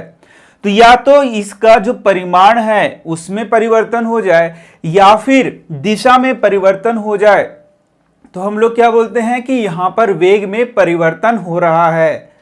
और जब वेग में परिवर्तन हो रहा है और समय के साथ वेग में परिवर्तन होता है तो हम लोग बोलेंगे उसे ही क्या बोलते हैं त्वरण बोलते हैं।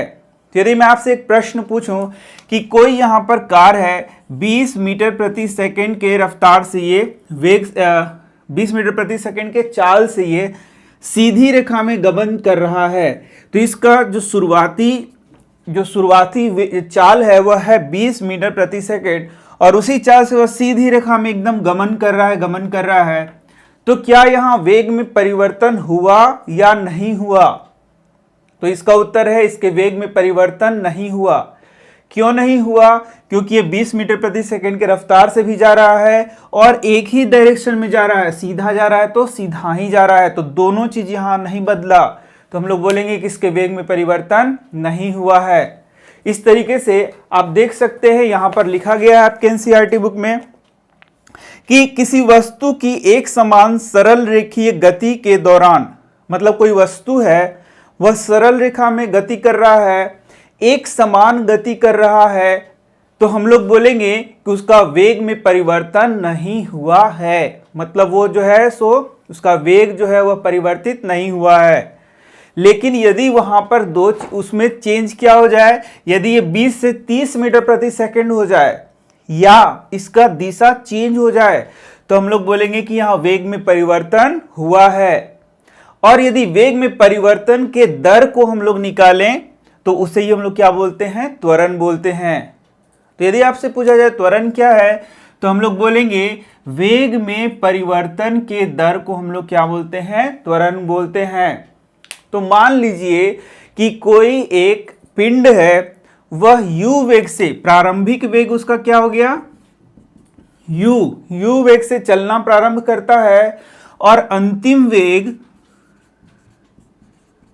उसका क्या है? v है। प्रारंभिक वेग क्या है? u है और अंतिम वेग क्या है? v है। तो हम लोग बोलेंगे यहां पर वेग में परिवर्तन बराबर क्या हो गया? अंतिम वेग माइनस प्रारंभिक वेग बराबर क्या हो गया? v minus u। तो वेग में परिवर्तन क्या हो गया? जो लास्ट वाला वेग था और शुरू वाला वेग था उसको हम लोग घटा देंगे तो ये हो गया वेग में परिवर्तन। लेकिन त्वरण किसे कहते हैं? वेग में परिवर्तन के दर को त्वरण कहते हैं। तो जब हम लोग को त्वरण निकालना पड़ेगा तो हम लोग बोलेंगे ऊपर वेग में परिवर्तन बटा क्या लिखेंगे? समय। तो वेग में परिवर्तन कितना हो गया? v माइनस u और समय क्या हो गया? t। तो इसी को यहां पर मैंने दिखाया है। तो a को हम लोग a को दिखाते हैं त्वरण के लिए, किसको कौन सा लेटर दिखाते हैं? a। तो a बराबर v माइनस u बटा t।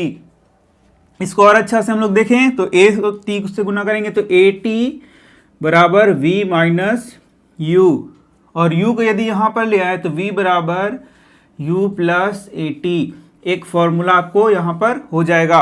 यहां पर आप देख सकते हैं चार चीज बताया गया है।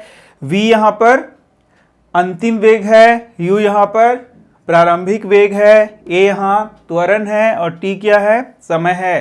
तो इसका उपयोग करके हम लोग न्यूमेरिकल यानी आंकिक प्रश्न को भी सॉल्व कर सकते हैं। अब यहां पर आप देख सकते हैं यदि वेग परिवर्तन हो रहा है तो इस प्रकार का जो गति होता है उसे हम लोग क्या बोलते हैं? त्वरित गति। अब एक दो चीज और ध्यान दें। अब ये जो त्वरण है वह माइनस भी हो सकता है और प्लस भी हो सकता है। मतलब त्वरण, सबसे पहले तो त्वरण का मात्रक क्या होता है? तो त्वरण का मात्रक होता है मीटर प्रति सेकेंड स्क्वायर, या स्क्वायर से भी लिख सकते हैं मीटर सेकेंड माइनस 2। ये मैंने बताया आपको कैसे लिखते हैं। तो m पर s स्क्वायर और मीटर s माइनस 2 ये भी एक क्वेश्चन है, बहुत बार आपको पूछा जाता है कि त्वरण का मात्रक को लिखिए। तो यदि त्वरण होता है वह पॉजिटिव भी हो सकता है और निगेटिव भी हो सकता है। जैसे जिस दिशा में पिंड जा रहा है उसी दिशा में त्वरण होगा तो उसे हम लोग बोलेंगे पॉजिटिव, और यदि उसका उल्टा दिशा में त्वरण होगा तो हम लोग क्या बोलेंगे? निगेटिव। जैसे कि धनात्मक त्वरण किसे कहेंगे? जब वेग की दिशा में त्वरण हो रहा है तो उसे हम लोग क्या बोलेंगे? धनात्मक त्वरण। जैसे कि यदि ऊपर से पिंड को हम लोग नीचे छोड़ते हैं तो ये ऊपर से नीचे आ रहा है तो इसका त्वरण पॉजिटिव माना जाएगा, लेकिन नीचे से ऊपर फेंका गया तो इसका जो त्वरण है वह क्या माना जाएगा? निगेटिव। तो इसे हम लोग बोलेंगे धनात्मक त्वरण तथा ऋणात्मक त्वरण। इसका मतलब यदि वेग की दिशा में त्वरण हो रहा है तो क्या बोलेंगे? धनात्मक त्वरण, और वेग के दिशा के विपरीत त्वरण हो रहा है तो हम लोग क्या बोलेंगे? ऋणात्मक त्वरण। इसके बाद आता है एक समान त्वरण। यदि वेग समान अंतराल में समान रूप से घटता या फिर बढ़ता है तो उसे हम लोग क्या बोलेंगे, एक समान त्वरण। लेकिन यदि वेग असमान रूप से बदलता रहता है तो उसे हम लोग क्या बोलेंगे, असमान त्वरण। तो यहाँ पर अब एक आंकिक प्रश्न को हम लोग सॉल्व करते हैं। आप देख सकते हैं 8.4 ये आंकिक प्रश्न दिया हुआ है। तो आंकिक प्रश्न सॉल्व करने के पहले जो इन्फॉर्मेशन दिया है उसे आपको समझना पड़ेगा और उस इन्फॉर्मेशन को यहाँ पर बाहर निकाल के लिखना पड़ेगा।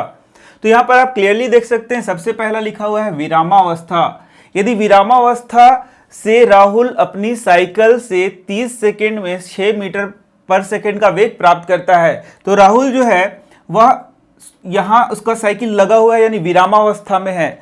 विरामावस्था से वह 30 सेकेंड में जब साइकिल चलाना शुरू करता है तो 30 सेकेंड के अंदर उसका जो वेग हो जाता है 6 मीटर प्रति सेकेंड का वेग वह पकड़ लेता है। तो जब शुरू उसने किया था साइकिल तो वह विरामावस्था में था, इसका मतलब 0 मीटर प्रति सेकेंड का उसका वेग था। तो शुरू में जो वेग होता है उसको हम लोग बोलते हैं u। तो u बराबर यहाँ पर क्या हो गया, 0 मीटर प्रति सेकेंड। और 30 सेकेंड बाद उसका वेग क्या हो गया, यानी कि v बराबर क्या हो गया, 6 मीटर प्रति सेकेंड। और टाइम कितना हो गया उसका, 30 सेकेंड। तो इस कंडीशन में a बराबर पूछ रहा है कि क्या होगा। अब यहाँ पर यदि आप कैलकुलेट करेंगे तो v बराबर u प्लस AT, ये मैंने बताया है। अब ये फॉर्मूला आपको याद रखना है, या फिर यहां से जो आप देख सकते हैं a बराबर क्या हो गया, v माइनस यू बटा टी। तो यहाँ v कितना है, 6 मीटर प्रति सेकेंड है, u बराबर कितना है, 0 मीटर प्रति सेकेंड है, और t बराबर क्या है, 30 सेकेंड है। तो a यदि हम लोग निकालेंगे तो 6 मीटर प्रति सेकेंड है और बटा 30, तो प्रति सेकेंड है मतलब s यहाँ नीचे आ जाएगा और ये सेकेंड है, ये भी सेकेंड हो गया। तो सेकेंड और सेकेंड क्या होगा, सेकेंड स्क्वायर। तो ये हो गया 1/5 मीटर प्रति सेकेंड स्क्वायर, या फिर इसको हम लोग यदि डिवाइड करेंगे तो 0.2 मीटर प्रति सेकेंड स्क्वायर। इसका मतलब यहाँ पर जो त्वरण का मान आया हुआ है 2 मीटर प्रति सेकेंड स्क्वायर। तो आपको समझ में भी आ रहा होगा कि सेकेंड स्क्वायर कैसे हुआ है। तो ये जो ऊपर वाला s था सेकेंड, वह नीचे आ गया, नीचे जब गुना किए तो s गुना s स्क्वायर हो गया और m ऊपर ही रह गया, तो मीटर प्रति सेकेंड स्क्वायर इसका क्या था, ये मात्रक था।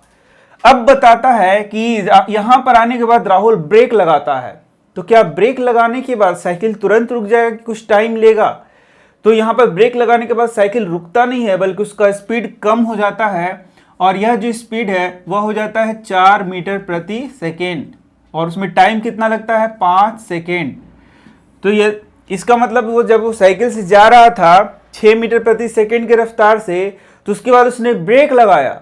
ब्रेक लगाने के बाद उसका रफ्तार क्या हो गया, कम हो गया। तो यदि सिर्फ इस इंफॉर्मेशन को लेके कैलकुलेट किया जाए a, तो यहाँ पर आप देखेंगे u शुरू में कितना से जा रहा था, 6 मीटर प्रति सेकेंड से वह जा रहा था, लेकिन जैसे ही उसने ब्रेक लगाया तो v हो गया उसका 4 मीटर प्रति सेकेंड, और कितना टाइम लगा इसमें, 5 सेकेंड। तो इसमें अब a कैलकुलेट करना है, तो v माइनस यू बटा टी। v है यहाँ 4 माइनस 6 और t कितना है, 5। तो यहाँ पे यदि कैलकुलेट करेंगे तो a बराबर क्या हो गया, -2/5, यानी कि -0.4 m पर s स्क्वायर। यहाँ पर m पर s ये सारा लिखते जाना है, 5 ये है सेकेंड, ऐसे लिखते जाना है। तो इस प्रकार से ये सारा लिखते जाना, इन्फॉर्मेशन मैंने शॉर्ट में बना दिया। तो ये 0.4 m पर s स्क्वायर, लेकिन यहाँ पर आप देखेंगे माइनस साइन है, तो माइनस साइन ये बता रहा है कि यहाँ पर डी एक्सिलरेशन हो रहा है, मतलब वह रुक रहा है, ये आपको ध्यान देना है।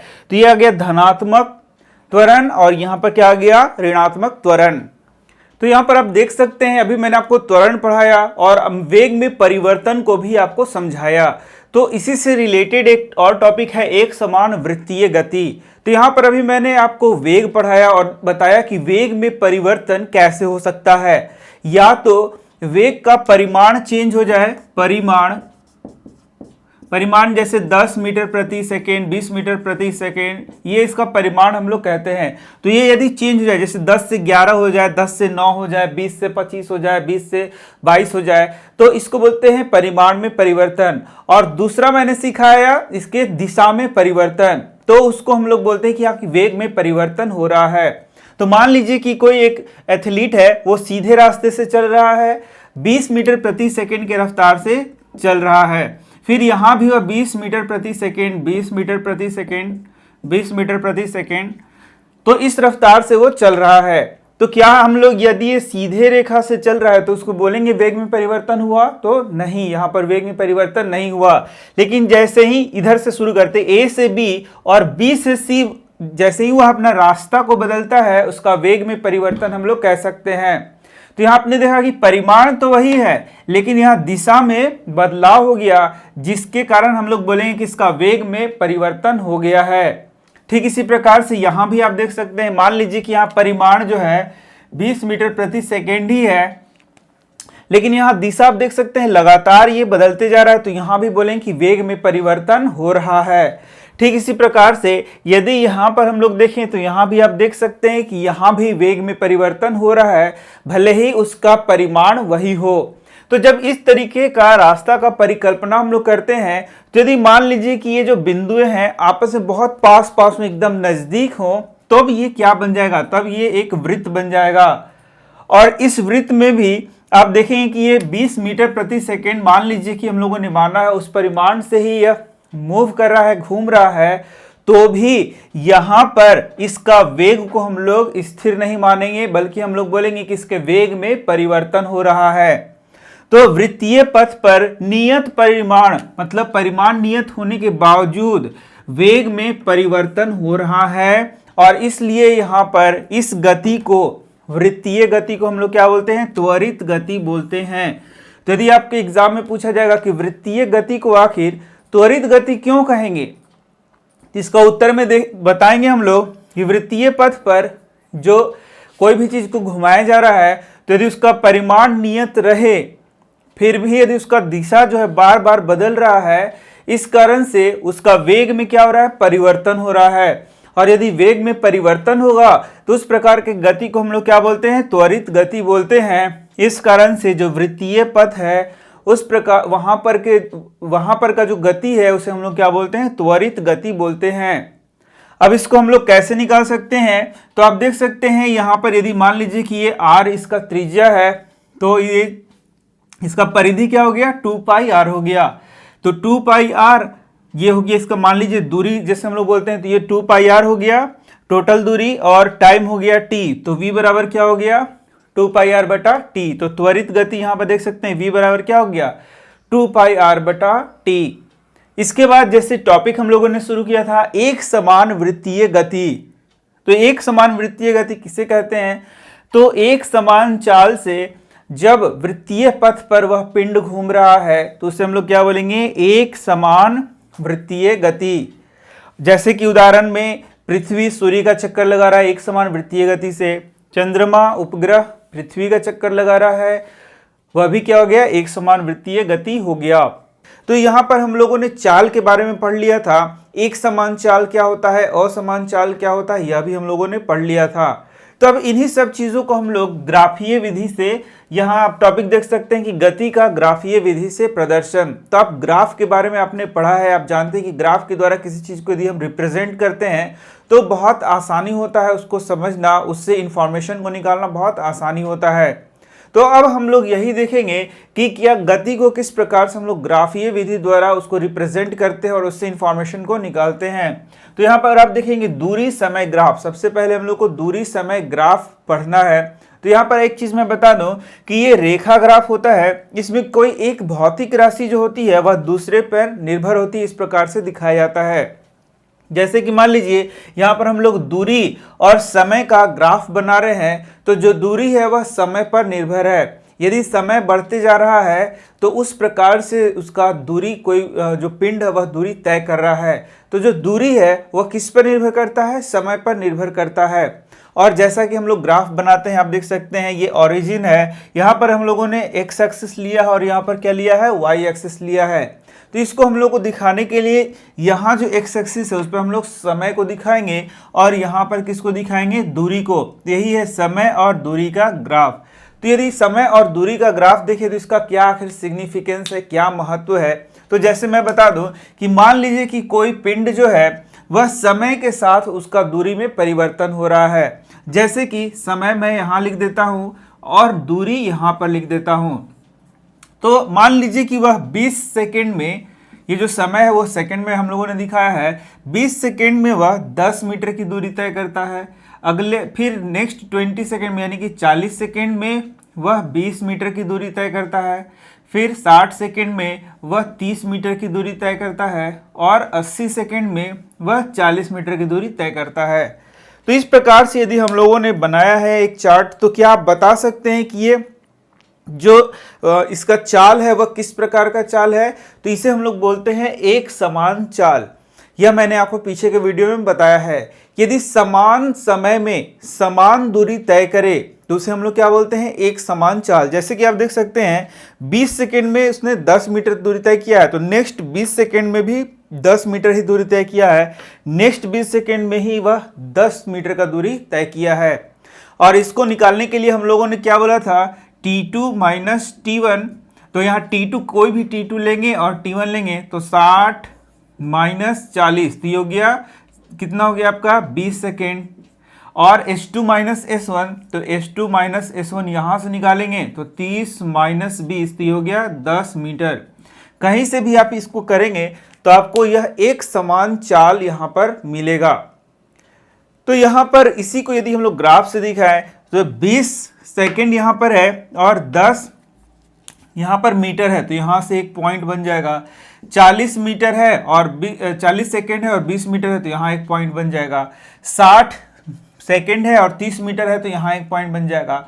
80 सेकेंड है, 40 मीटर है, तो यहाँ पर एक सेकेंड बन जाएगा। और जब इन रेखाओं को मिलाया जाएगा तो आप देख रहे हैं यहाँ पर पूरा सही नहीं मेरा बना था, लेकिन अब यदि मिलाएंगे आप ग्राफ, एक्चुअल ग्राफ पे इसको बनाएंगे तो आपको ये सरल रेखा यहाँ पर मिलेगा। और इस प्रकार का यह जो सरल रेखा है यदि आपको मिल रहा है तो आपको यह क्या दिखाता है, यह एक समान चाल को दिखाता है। तो कभी आपको एग्जामिनेशन में प्रश्न पूछा जाए कि एक समान चाल यदि समय और दूरी ग्राफ में दिखाया गया तो उससे क्या प्रदर्शित होता है, मतलब कैसे प्रदर्शित होता है, तो वह सरल रेखा के द्वारा प्रदर्शित होता है। या फिर सरल रेखा क्या प्रदर्शित करता है, तो वह एक समान चाल को इस प्रकार से दिखाता है। तो यदि आपको यह समझ में आ गया है तो यहाँ आप बहुत अच्छे तरीके से समझ सकते हैं। तो क्या यह एक समान चाल को दिखा रहा है या नहीं दिखा रहा है, तो इसका उत्तर है यह नहीं दिखा रहा है। यहाँ पर आप देख सकते हैं यह असमान चाल को दिखा रहा है। यहाँ 2 सेकेंड में मान लीजिए कि ये 3 मीटर का दूरी तय करता है, तो 4 सेकेंड में यह 7 मीटर का दूरी तय करता है। 6 सेकेंड में यह 10 मीटर का दूरी तय करता है। इस प्रकार से यहाँ पर जो है वह असमान गति को दिखा रहा है। अब आप ध्यान से देखेंगे तो यहाँ 0 से शुरू हुआ है, यानी कि जो पिंड था शुरू किया जब उसने गति किया तो 0 सेकेंड में वह 0 उसका गति है, मतलब जो उसका दूरी है वह 0 मीटर तय किया है। 0 सेकेंड में कितना दूरी तय किया है, 0 मीटर। 20 सेकेंड में कितना तय किया है, 10 मीटर। इस प्रकार से यह एक क्या बन रहा है, सरल रेखा, जो कि यह बता रहा है कि उसका जो चाल है वह क्या है, एक जैसा है। तो आइए अब हम देखते हैं कि इस ग्राफ का उपयोग करके हम लोग चाल की गणना कैसे कर सकते हैं। तो चाल को ज्ञात करने के लिए आप यहाँ पर A और B पॉइंट लेंगे और ए बी पॉइंट लेने के बाद आप देख सकते हैं यहाँ पर O है और X है, इसके पैरेलल यहाँ पर हम लोग इस लाइन को मिलाएंगे। ये मान लीजिए S1 और ये क्या है, S2, और इधर यहाँ से यहाँ क्या है, T1 और ये क्या है, T2। तो यहाँ से ऐसे पैरेलल मिलाएंगे और इधर से इस प्रकार से पैरेलल मिलाएंगे और आप देख सकते हैं यहाँ पर एक ट्रायंगल बन रहा है। तो यह जो ट्रायंगल है, यहाँ ए बी हम लोग को चाल निकालना है। इस ग्राफ से हम लोग को चाल निकालना है। तो इस चाल निकालने के लिए हम लोग यहाँ बी सी बटा यदि ए सी करेंगे तो हम लोग को चाल निकल जाएगा। तो यहाँ यदि हम लोग बी सी देखें तो बी सी यहाँ पर तय की गई दूरी है और तय की गई दूरी आप देखेंगे यहाँ से यहाँ तक, ये क्या हो गया, S2। बी सी बराबर क्या हो गया, ये S2 माइनस S1। ये पूरा हो गया S2 और यहाँ से यहाँ क्या हो गया S1। तो ये पूरे में से यदि यहाँ तक हम लोग घटा दें तो हम लोग को यहाँ से यहाँ मिल जाएगा। तो BC बराबर क्या हो गया S2 माइनस S1। और जबकि AC हम लोगों को निकालना है तो ये पूरे में से यदि यहाँ तक हम लोग घटा दें तो AC भी मिल जाएगा। तो AC बराबर क्या हो गया T2 माइनस T1। और हम लोगों को क्या निकालना है, यहाँ पर चाल निकालना है। तो ये हो जाएगा आपका BC बटा AC और ये हो गया S2 माइनस S1 बटा T2 माइनस T1। और यह चाल क्या हो गया V बराबर S2 माइनस S1 बटा T2 माइनस T1। तो कभी भी आपको चाल निकालना होगा तो आपको कुछ नहीं करना है, यहाँ जो एक ट्रायंगल बनेगा इसमें यहाँ से यहाँ बटा यहाँ से यहाँ यदि हम लोग कर देते हैं तो हम लोगों को इसका चाल प्राप्त हो जाएगा। तो यहाँ BC बटा क्या करना है AC। तो ये मैं क्यों बता रहा हूँ, क्योंकि आगे ग्राफीय विधि से हम लोगों को चाल का जो समीकरण है वह प्रूफ करना होता है, वेग का समीकरण प्रूफ करना होता है। इसलिए हम लोग BC बटा AC इसको याद रखेंगे तो हम लोग को यहाँ पर V प्राप्त हो जाएगा। यदि इस इंफॉर्मेशन को लेकर इसको हम लोग कैलकुलेट करना चाहें तो आप देख सकते हैं S2 माइनस S1 क्या हो गया 40 माइनस 30 मीटर और T2 माइनस T1 क्या हो गया 80 माइनस 60 सेकेंड। तो ये हो गया आपका 10 बटा 20 यानी कि हो गया 0.5 मीटर पर सेकेंड के रफ्तार से ये चल रहा है। तो इस प्रकार से हम इसको निकाल भी सकते हैं। यहाँ पर आप नेक्स्ट ग्राफ देख सकते हैं और यह वेग समय ग्राफ। तो ठीक उसी प्रकार से जैसे हम लोगों ने दूरी समय ग्राफ पढ़ा है, अब वेग समय ग्राफ भी हम पढ़ सकते हैं। तो आप देख सकते हैं यहाँ पर हम लोगों ने एक्स एक्सिस में समय को लिया है और वाई एक्सिस में क्या लिया है, वेग को लिया है। तो इसको बहुत अच्छे से समझना चाहिए आपको। यदि आप ये समझेंगे तो आप बहुत सारे प्रश्नों को आगे कर सकेंगे। तो वेग समय ग्राफ कहने का क्या मतलब है कि यहाँ यदि हम लोग समय को यहाँ आवर में ले रहे हैं, घंटे में ले रहे हैं, तो उस जो समय बढ़ते जा रहा है तो उसके साथ उसका वेग में क्या परिवर्तन हो रही है, या वेग एक समान रह रहा है, या वेग में क्या बदलाव हो रहा है, यह हम लोग देख सकते हैं। जैसे बहुत छोटा सा मैं बात करूं तो यदि हम लोग यहाँ पर 1 घंटे को देखेंगे तो 1 घंटे में कोई एक पिंड है जो कि 40 किलोमीटर के रफ्तार से चल रहा है। 1 घंटे में कोई पिंड क्या कर रहा है, 40 किलोमीटर पर आवर के रफ्तार से चल रहा है। और जब कुछ समय गुजरा तो यदि हम लोग 2 घंटे बाद उस पिंड का रफ्तार देखेंगे तो आप देख सकते हैं यह भी कितना है, 40 किलोमीटर पर आवर। और इसके बाद थोड़ी देर और बाद हम लोग 3 घंटे में देखेंगे तो भी आप देख सकते हैं यह जो पॉइंट है यह वेग का है, यह 40 किलोमीटर प्रति घंटे को दिखा रहा है। तो वह भी कितना हो गया, 40 किलोमीटर प्रति घंटा हो गया। इस प्रकार से आप देखेंगे यहाँ यदि इस ग्राफ को देखेंगे तो आपको यहाँ ग्राफ में पता चल रहा है कि यह जो पिंड है वह एक समान गति से वह चल रहा है। मतलब उसका वेग क्या है, एक समान है, उसमें वेग में कोई भी परिवर्तन नहीं हो रहा है। तो यदि हम लोग बात करें यहाँ u की, u मतलब क्या हो गया, प्रारंभिक वेग हो गया। तो प्रारंभिक वेग आप देख सकते हैं यहाँ 0 से नहीं लेके 10, 20, 30, 40 यहाँ से शुरू हुआ है। तो u हम लोग यहाँ कैलकुलेट कर सकते हैं 40 किलोमीटर प्रति आवर। यदि हम लोग मान लें कि यहाँ पर v है, v मतलब अंतिम वेग है, तो अंतिम वेग v बराबर भी क्या हो गया, 40 किलोमीटर प्रति आवर। तो आप बोलेंगे u क्या है, v क्या है, ये सब मैंने पढ़ाया है, बहुत डिटेल में पढ़ाया है। उन सब चीज़ों को आपको यहाँ पर आना चाहिए, तभी आप इसको समझ सकेंगे। यदि मैं बात करूँ कि कोई एक पिंड है जो कि प्रारंभिक वेग u बराबर 0 से शुरू करता है और उसका v बराबर क्या होता है, 40 किलोमीटर पर आवर। 4 घंटे के बाद टाइम कितना है उसका, 4 आवर।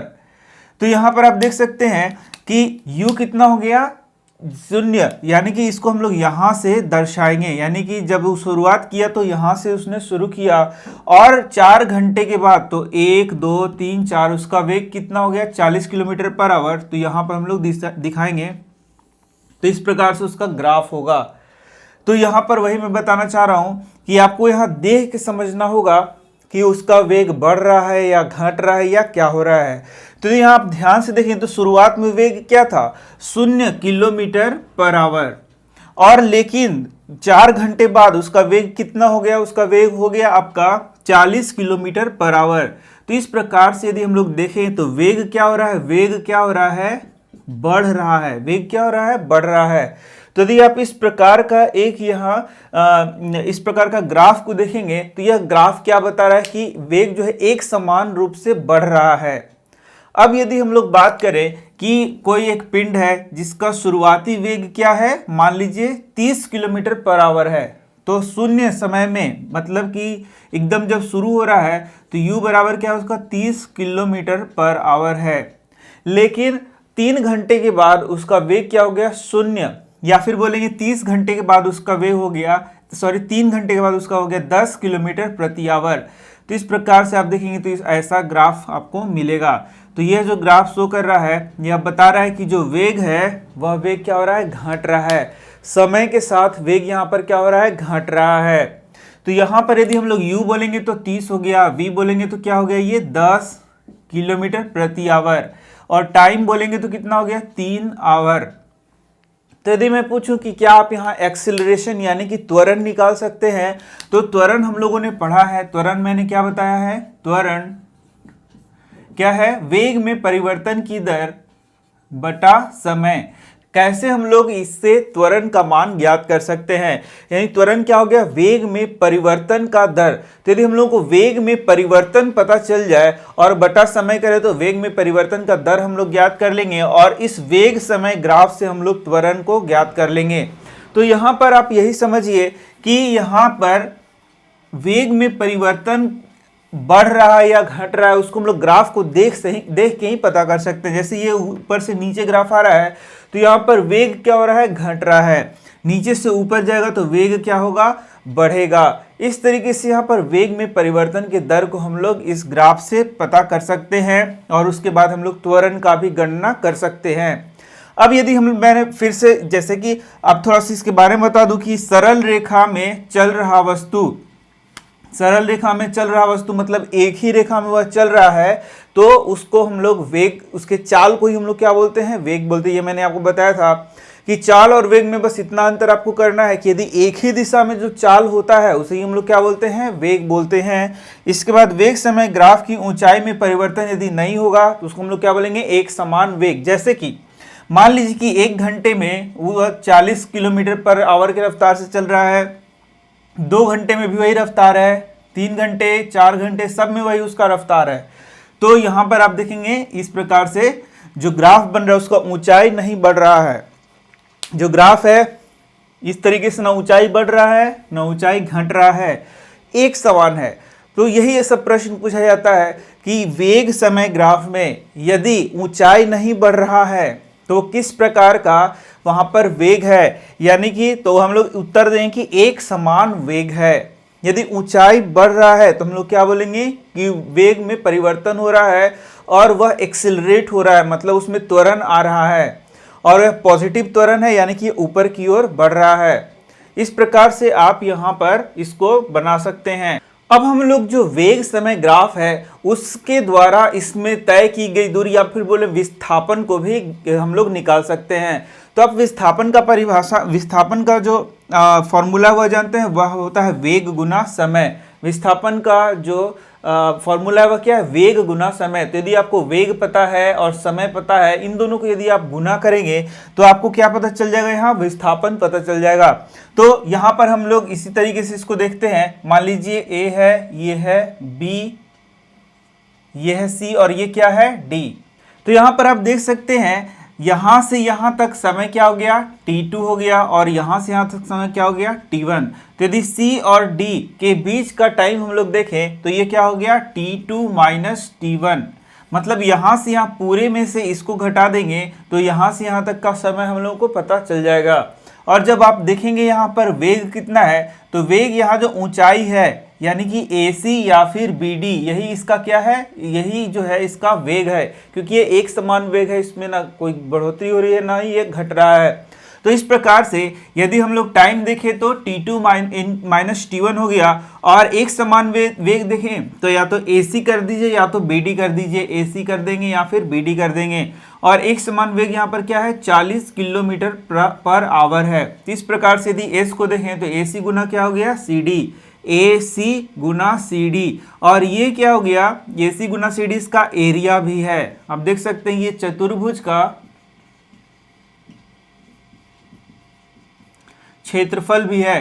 तो हम लोगों को यदि इसका एरिया निकालना है तो चतुर्भुज का यदि हम लोग क्षेत्रफल निकाल लें तो भी इसका क्या हो उसका एरिया निकल जाएगा, और ये एरिया किसके बराबर होगा, उसका विस्थापन के बराबर होगा। तो यदि हम लोग के पास वेग समय का ग्राफ दिया हुआ है और विस्थापन निकालना है तो आप इसका यदि क्षेत्रफल निकाल दें तो वह किसके बराबर हो जाता है, विस्थापन के बराबर हो जाता है। तो यह भी आपको याद रखना है। तो यहाँ देख सकते हैं AC इंटू क्या हो गया CD, AC इंटू क्या हो गया CD। AC क्या है 40 किलोमीटर पर आवर है, और T2 माइनस T1 इसका क्या है, समय है। और T2 माइनस T1 यदि आपका एग्जैक्ट जो बना है आपको वह रख दीजिएगा तो आपको इसका विस्थापन भी पता चल जाएगा। तो एक और ग्राफ से हम लोग इसको समझ सकते हैं। मान लीजिए कि यहाँ पर एक समान त्वरण हो रहा है। तो एक समान त्वरण कहने का क्या मतलब हो गया कि जो वेग में परिवर्तन हो रहा है वह समान समय में समान हो रहा है। मान लीजिए कि शुरू में उस 5 सेकेंड में उसका वेग क्या है 10, और 10 सेकेंड में क्या हो गया 20, 15 सेकेंड में क्या हो गया 30, 20 सेकेंड में क्या हो गया 40, 25 सेकेंड में 50, और 30 सेकेंड में 60। तो इस प्रकार से आप देख सकते हैं, जैसे मैंने अभी बताया, तो आप क्या बता सकते हैं कि यहाँ पर शुरुआत में उसका वेग क्या था, 0 था, और वो धीरे धीरे क्या हो रहा है, बढ़ रहा है। तो जब इस प्रकार से उसका वेग बढ़ेगा तो हम लोग बोल सकते हैं, यहाँ पर आप देख सकते हैं कि यह क्या होगा, एक इस प्रकार से एक रेखा आपको आएगा। तो यह एक प्रकार यानी कि एक समान त्वरित गति को यह दर्शाता है। यदि इस प्रकार से एक रेखा आएगा तो एक समान त्वरित गति को यह दर्शाएगा, मतलब बराबर समय अंतराल में बराबर उस वेग का बढ़ोतरी हो रहा है या वो घट रहा है, यानी कि वेग में जो परिवर्तन हो रहा है वह समान समय में समान हो रहा है। जैसे कि देख सकते हैं 5 सेकेंड में 10, फिर 5 सेकेंड में 10, फिर 5 सेकेंड में 10, फिर 5 सेकेंड में 10। तो 5 सेकेंड में 10 मीटर प्रति सेकेंड का रफ्तार ये बढ़ रहा है। इसका मतलब क्या हो गया, एक समान त्वरित गति हो गया। अब यहाँ भी मान लीजिए हम लोगों को यहाँ से यहाँ त्वरण निकालना है, तो इस प्रकार से यहाँ से हम लोग को विस्थापन निकालना है। तो इस प्रकार से हम लोग इसका यदि एरिया निकाल दें A, B, C, D और E, तो हम लोगों का यह एरिया जो होगा वही इसका विस्थापन को दिखाएगा। तो इसका विस्थापन को यदि हम लोग को दिखाना है तो हम लोग बोल सकते हैं विस्थापन यानी कि तय की गई दूरी बराबर क्या हो गया,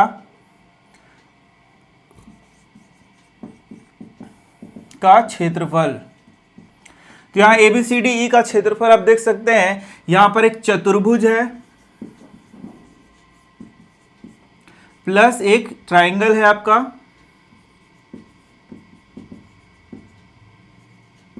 तो चतुर्भुज का क्षेत्रफल क्या हो गया, AB गुना BC प्लस इसका क्षेत्रफल क्या हो गया, हाफ AD गुना ED। ये हाफ AD गुना ED इसका क्या हो गया, क्षेत्रफल हो गया। तो एक छोटा सा त्रिभुज का क्षेत्रफल और एक चतुर्भुज का क्षेत्रफल दोनों का मिला के क्षेत्रफल ये क्या हो गया, पूरा क्षेत्रफल हो गया। और यह क्या हो गया, उसका विस्थापन को दिखा रहा है। तो इस प्रकार से हम लोग विस्थापन को भी दिखा सकते हैं। यदि यहाँ पर हम लोग को त्वरण निकालना है तो त्वरण मैंने बताया कि ED बटा DA, तो इसका क्या निकल जाएगा, त्वरण का मान निकल जाएगा। तो इस प्रकार से आप यहाँ पर ये सारे चीज़ों को निकाल सकते हैं।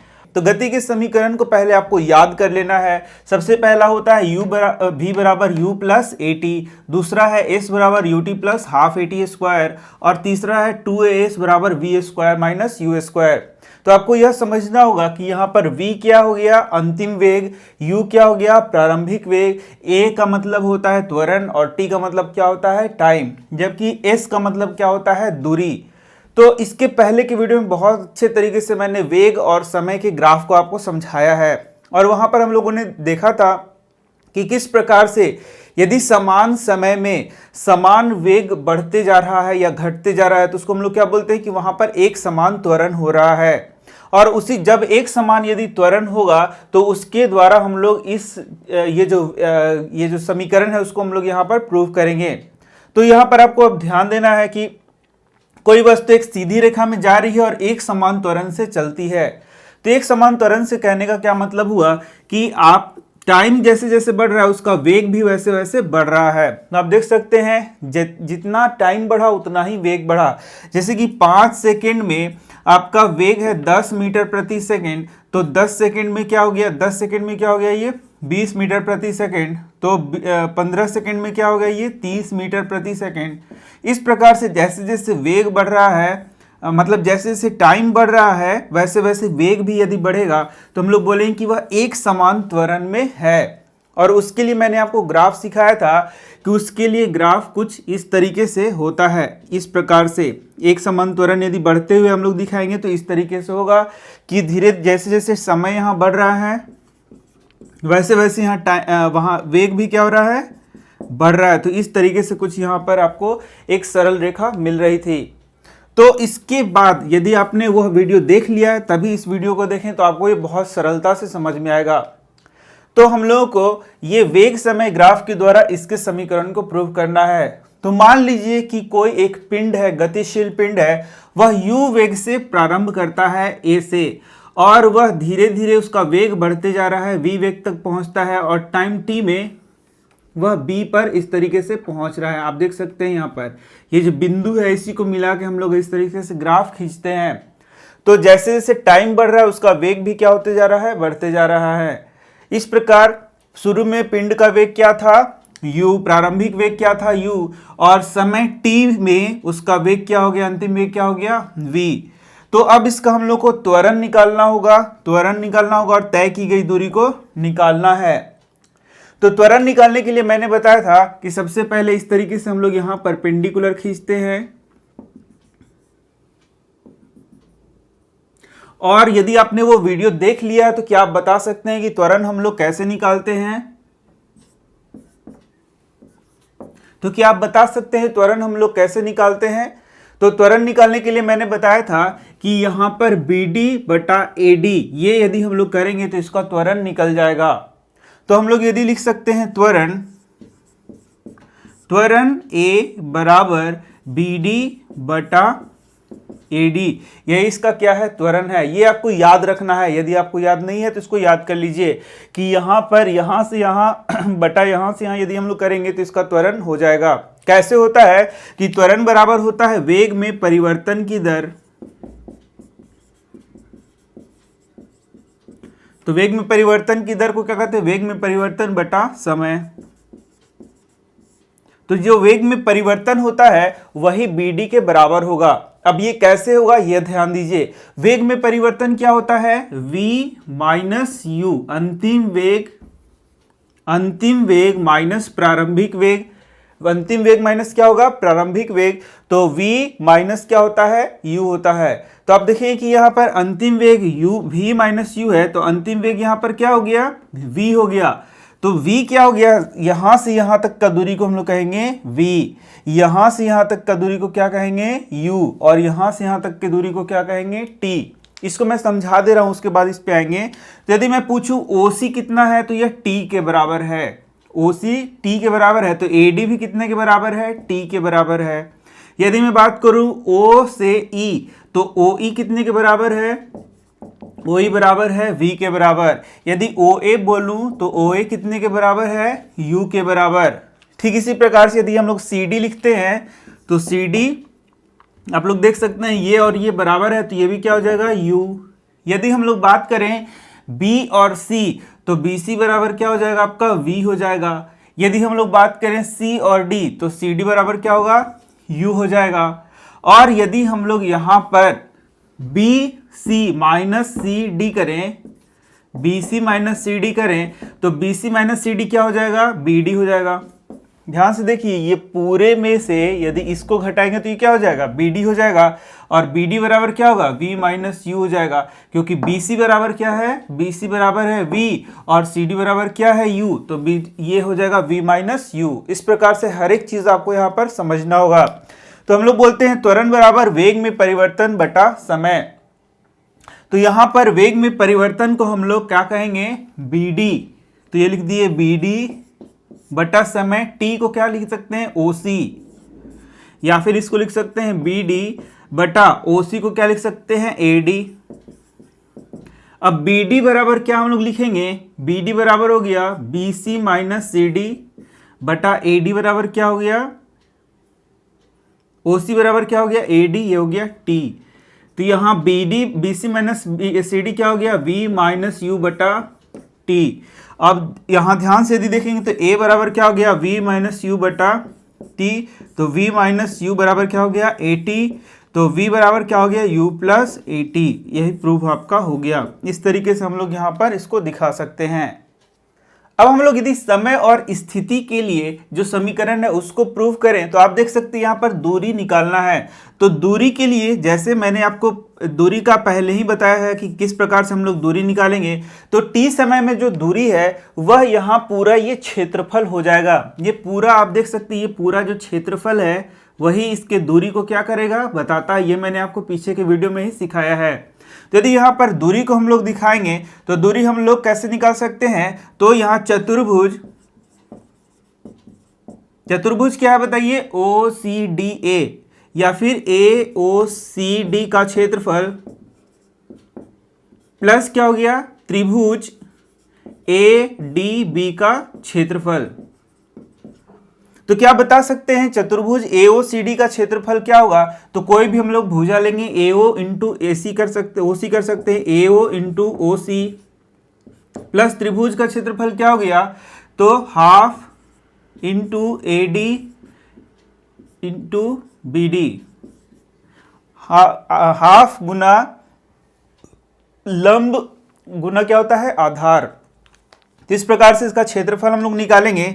तो अब यहाँ पर मान यदि मैं रखना चाहूं तो क्या आप इसके मान को रख सकते हैं, क्योंकि मैंने आपको पढ़ा दिया है। AO बराबर क्या हो जाएगा, U हो जाएगा, OC क्या हो जाएगा, T हो जाएगा, प्लस हाफ के लिए लिखेंगे हाफ। अब बताइए कि AD क्या होगा, तो AD बराबर क्या हो जाता है, यहाँ पर T हो जाएगा। और B और D क्या होगा, तो BD मैंने आपको सिखा दिया है कि BC minus CD, BC CD।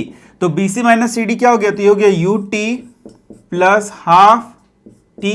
और BC माइनस CD क्या हो गया, तो B और C और D, यह क्या है, यह है आपका V माइनस U। तो आप यहां पर देख सकते हैं V माइनस यू बराबर क्या होता है, जैसे हम लोगों ने सबसे पहले समीकरण में क्या पढ़ा, V बराबर U प्लस AT। और यदि हम लोग देखें तो यहाँ पर V माइनस यू बराबर क्या हो जाएगा, AT। तो यहाँ पर हम लोग AT रख सकते हैं। तो ये क्या हो गया, U plus half T into AT।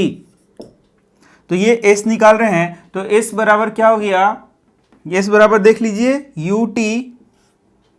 UT plus half AT square. ये यहाँ पर हम लोग का प्रूव हो जाता है। तो इस प्रकार से हम लोग बहुत आसानी से यहाँ जब क्षेत्रफल निकालेंगे तो वही इसका क्या हो जाता है, तय की गई दूरी होता है। तो इसको क्षेत्रफल को हम लोग दो तरीके से निकाल सकते हैं। पहला क्या हुआ, पहला इसमें ये त्रिभुज और चतुर्भुज इन दोनों को हम लोगों ने जोड़ा, तो यहाँ पर हम लोग को यह फॉर्मूला मिल गया। लेकिन यदि हम इसको समलंब चतुर्भुज माने तो उसका यदि हम लोग क्षेत्रफल निकालेंगे तो देखिए क्या होता है।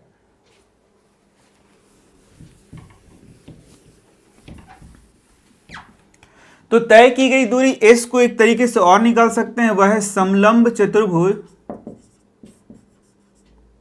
OACB का क्षेत्रफल। तो समलंब चतुर्भुज आपने पढ़ा है इस प्रकार से, समलंब चतुर्भुज का क्षेत्रफल आपने पढ़ा है। तो ये पैरेलल साइड होता है, समानांतर साइड होता है। तो हम लोग क्या इसका क्षेत्रफल जानते हैं, हाफ गुना समांतर भुजाओं का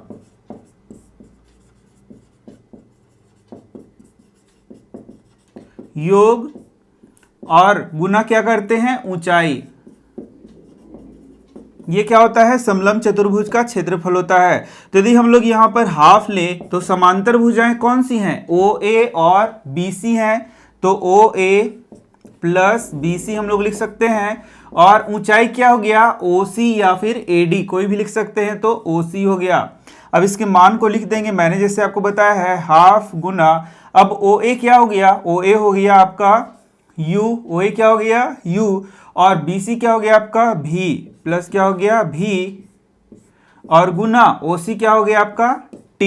अब इसको हम लोग देख सकते हैं इस प्रकार से, S बराबर हाफ, अब ये U है, हाफ U है, और ये क्या है, V है, और इधर से ये गुना है, तो हाफ T गुना हम लोग लिख सकते हैं U प्लस V।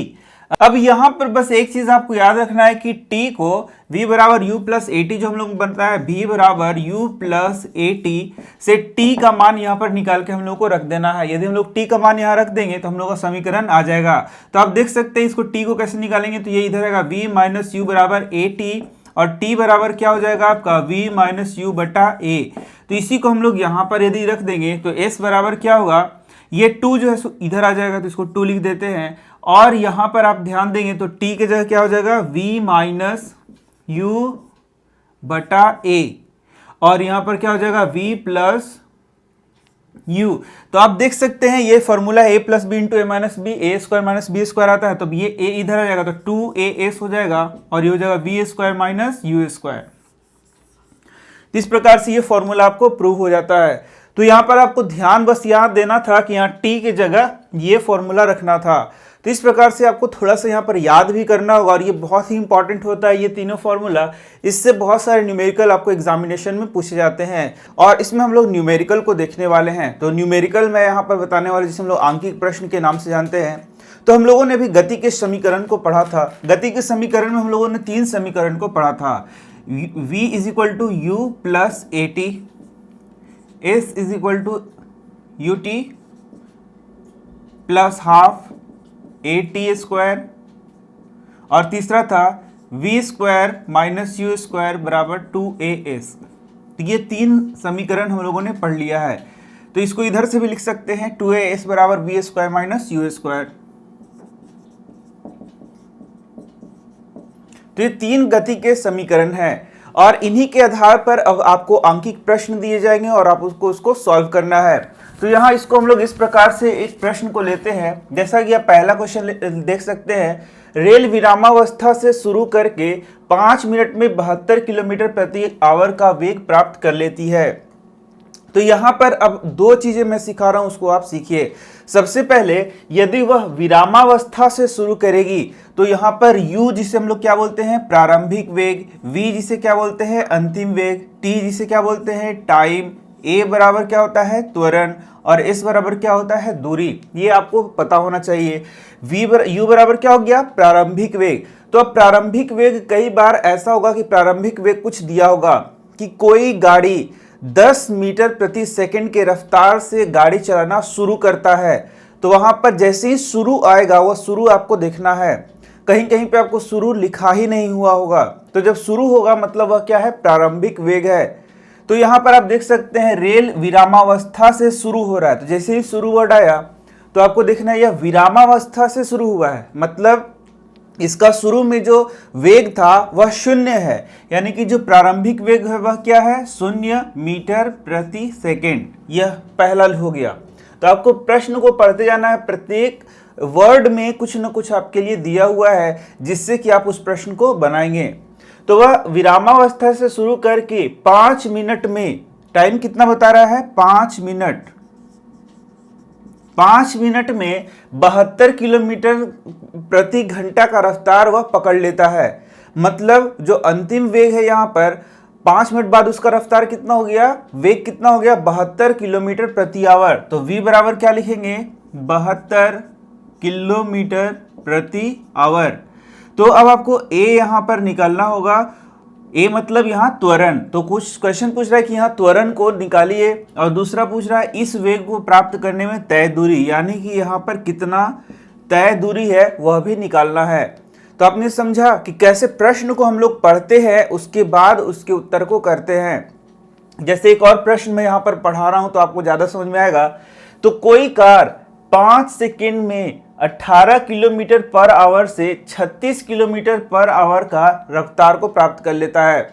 मतलब कोई एक कार है वह कितना गति से चल रहा था, तो u बराबर है 18 किलोमीटर प्रति घंटा और 5 सेकेंड में t बराबर कितना हो गया 5 सेकेंड में उसका जो वेग है वह कितना हो जाता है, अंतिम वेग हो जाता है 36 किलोमीटर प्रति घंटा।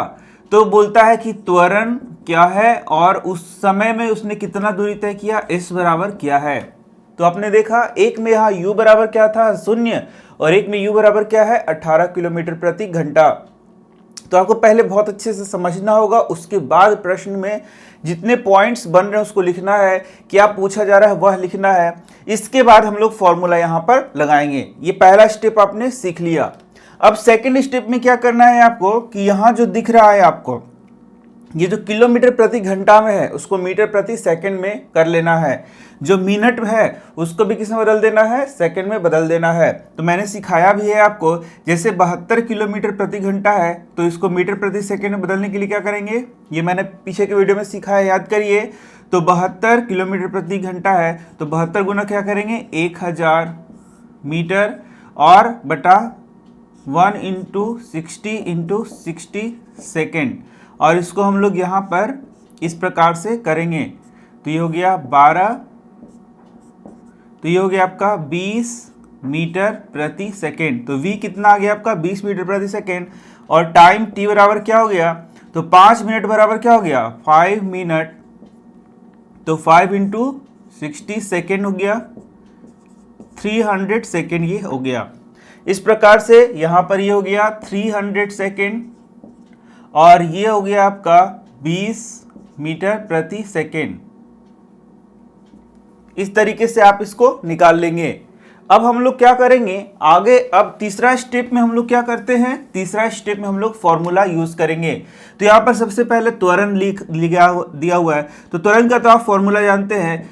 त्वरण का फॉर्मूला, वेग में परिवर्तन के दर को क्या कहते हैं, त्वरण कहते हैं। लेकिन यदि हम लोग इन तीनों में यूज करना चाहें तो इन तीनों में सबसे जो मेन है वह क्या है, यह है। इसमें a है, u है, t है और v है। तो आप यहाँ ध्यान से देखें तो हम लोग जो यहाँ पर मान दिया गया है उसको बैठाएंगे। तो v बराबर क्या हो गया u प्लस at। यदि u को इधर लाएंगे तो हो जाएगा v माइनस u बराबर at, और t को इधर लाएंगे a के लिए तो a बराबर क्या हो गया v माइनस u बटा t। v कितना दिया हुआ है, यह है 20 मीटर प्रति सेकेंड। u कितना दिया हुआ है, यह 0 मीटर प्रति सेकेंड, और टाइम कितना है 300 सेकेंड। तो जब आप कैलकुलेट करेंगे तो हो जाएगा 20 मीटर, और ये जो s है नीचे आएगा तो बटा हो जाएगा 300 सेकेंड स्क्वायर। 2 से 2 गया 1/15, ये हो गया मीटर प्रति सेकेंड स्क्वायर। तो इस प्रकार से आपने देखा a का कैलकुलेशन हो गया। a कितना है 1/15 मीटर प्रति सेकेंड स्क्वायर। इसको आप पॉइंट में बदल के एग्जाम में लिख सकते हैं। तो यहाँ पर हम लोगों ने यह फॉर्मूला यूज किया और उसके द्वारा हम लोगों ने a का कैलकुलेशन किया। तो ये तीनों फॉर्मूला आपको जबानी याद होना चाहिए, तभी आप इसको उपयोग में ला सकेंगे। तो अब आपका प्रश्न होगा कि आखिर हम लोगों ने दूसरा और तीसरा फॉर्मूला को यूज क्यों नहीं किया। तो मान लीजिए कि हम लोग तीसरा फॉर्मूला यूज करते हैं 2as बराबर v square minus u square. तो यहाँ पर आप देख सकते हैं a को आपको निकालना है, v आपका दिया है, u आपका दिया है, लेकिन s आपका दिया हुआ नहीं है। यदि s यहाँ पर पता चलता तो हम लोग इस फॉर्मूला से भी a का मान निकाल सकते थे, लेकिन यूजुअली जब भी a का मान निकालना होता है मैक्सिमम टाइम में आपको यही फॉर्मूला यूज करना रहता है।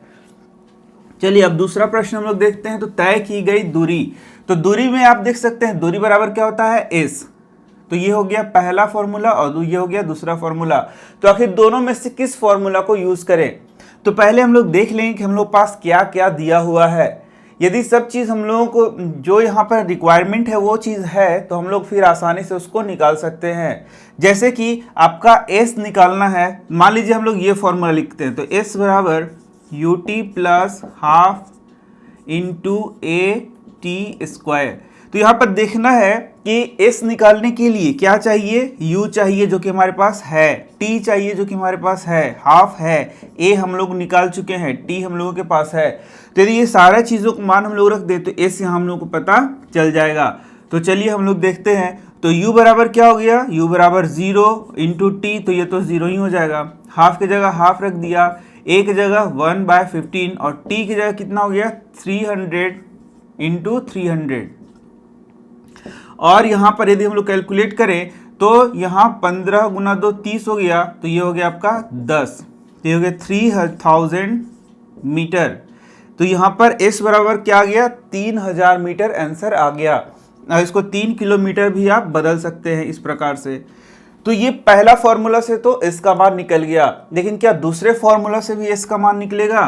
तो s कितना हो गया आपका 3000 मीटर। अब देखते हैं क्या दूसरे फॉर्मूला को यूज करके भी s का मान निकलता है। तो लिखेंगे 2as is equal to V square minus U square. तो आप बताइए कि आपको निकालना क्या है s। तो s बराबर क्या लिखेंगे V square minus U square बटा 2a। अब देखिए v का मान आपको पता है, u का मान पता है, a का मान पता है, तो क्या इससे बन जाएगा? बहुत आसानी से बनेगा। v क्या है आपका 20 इंटू 20 m पर s है।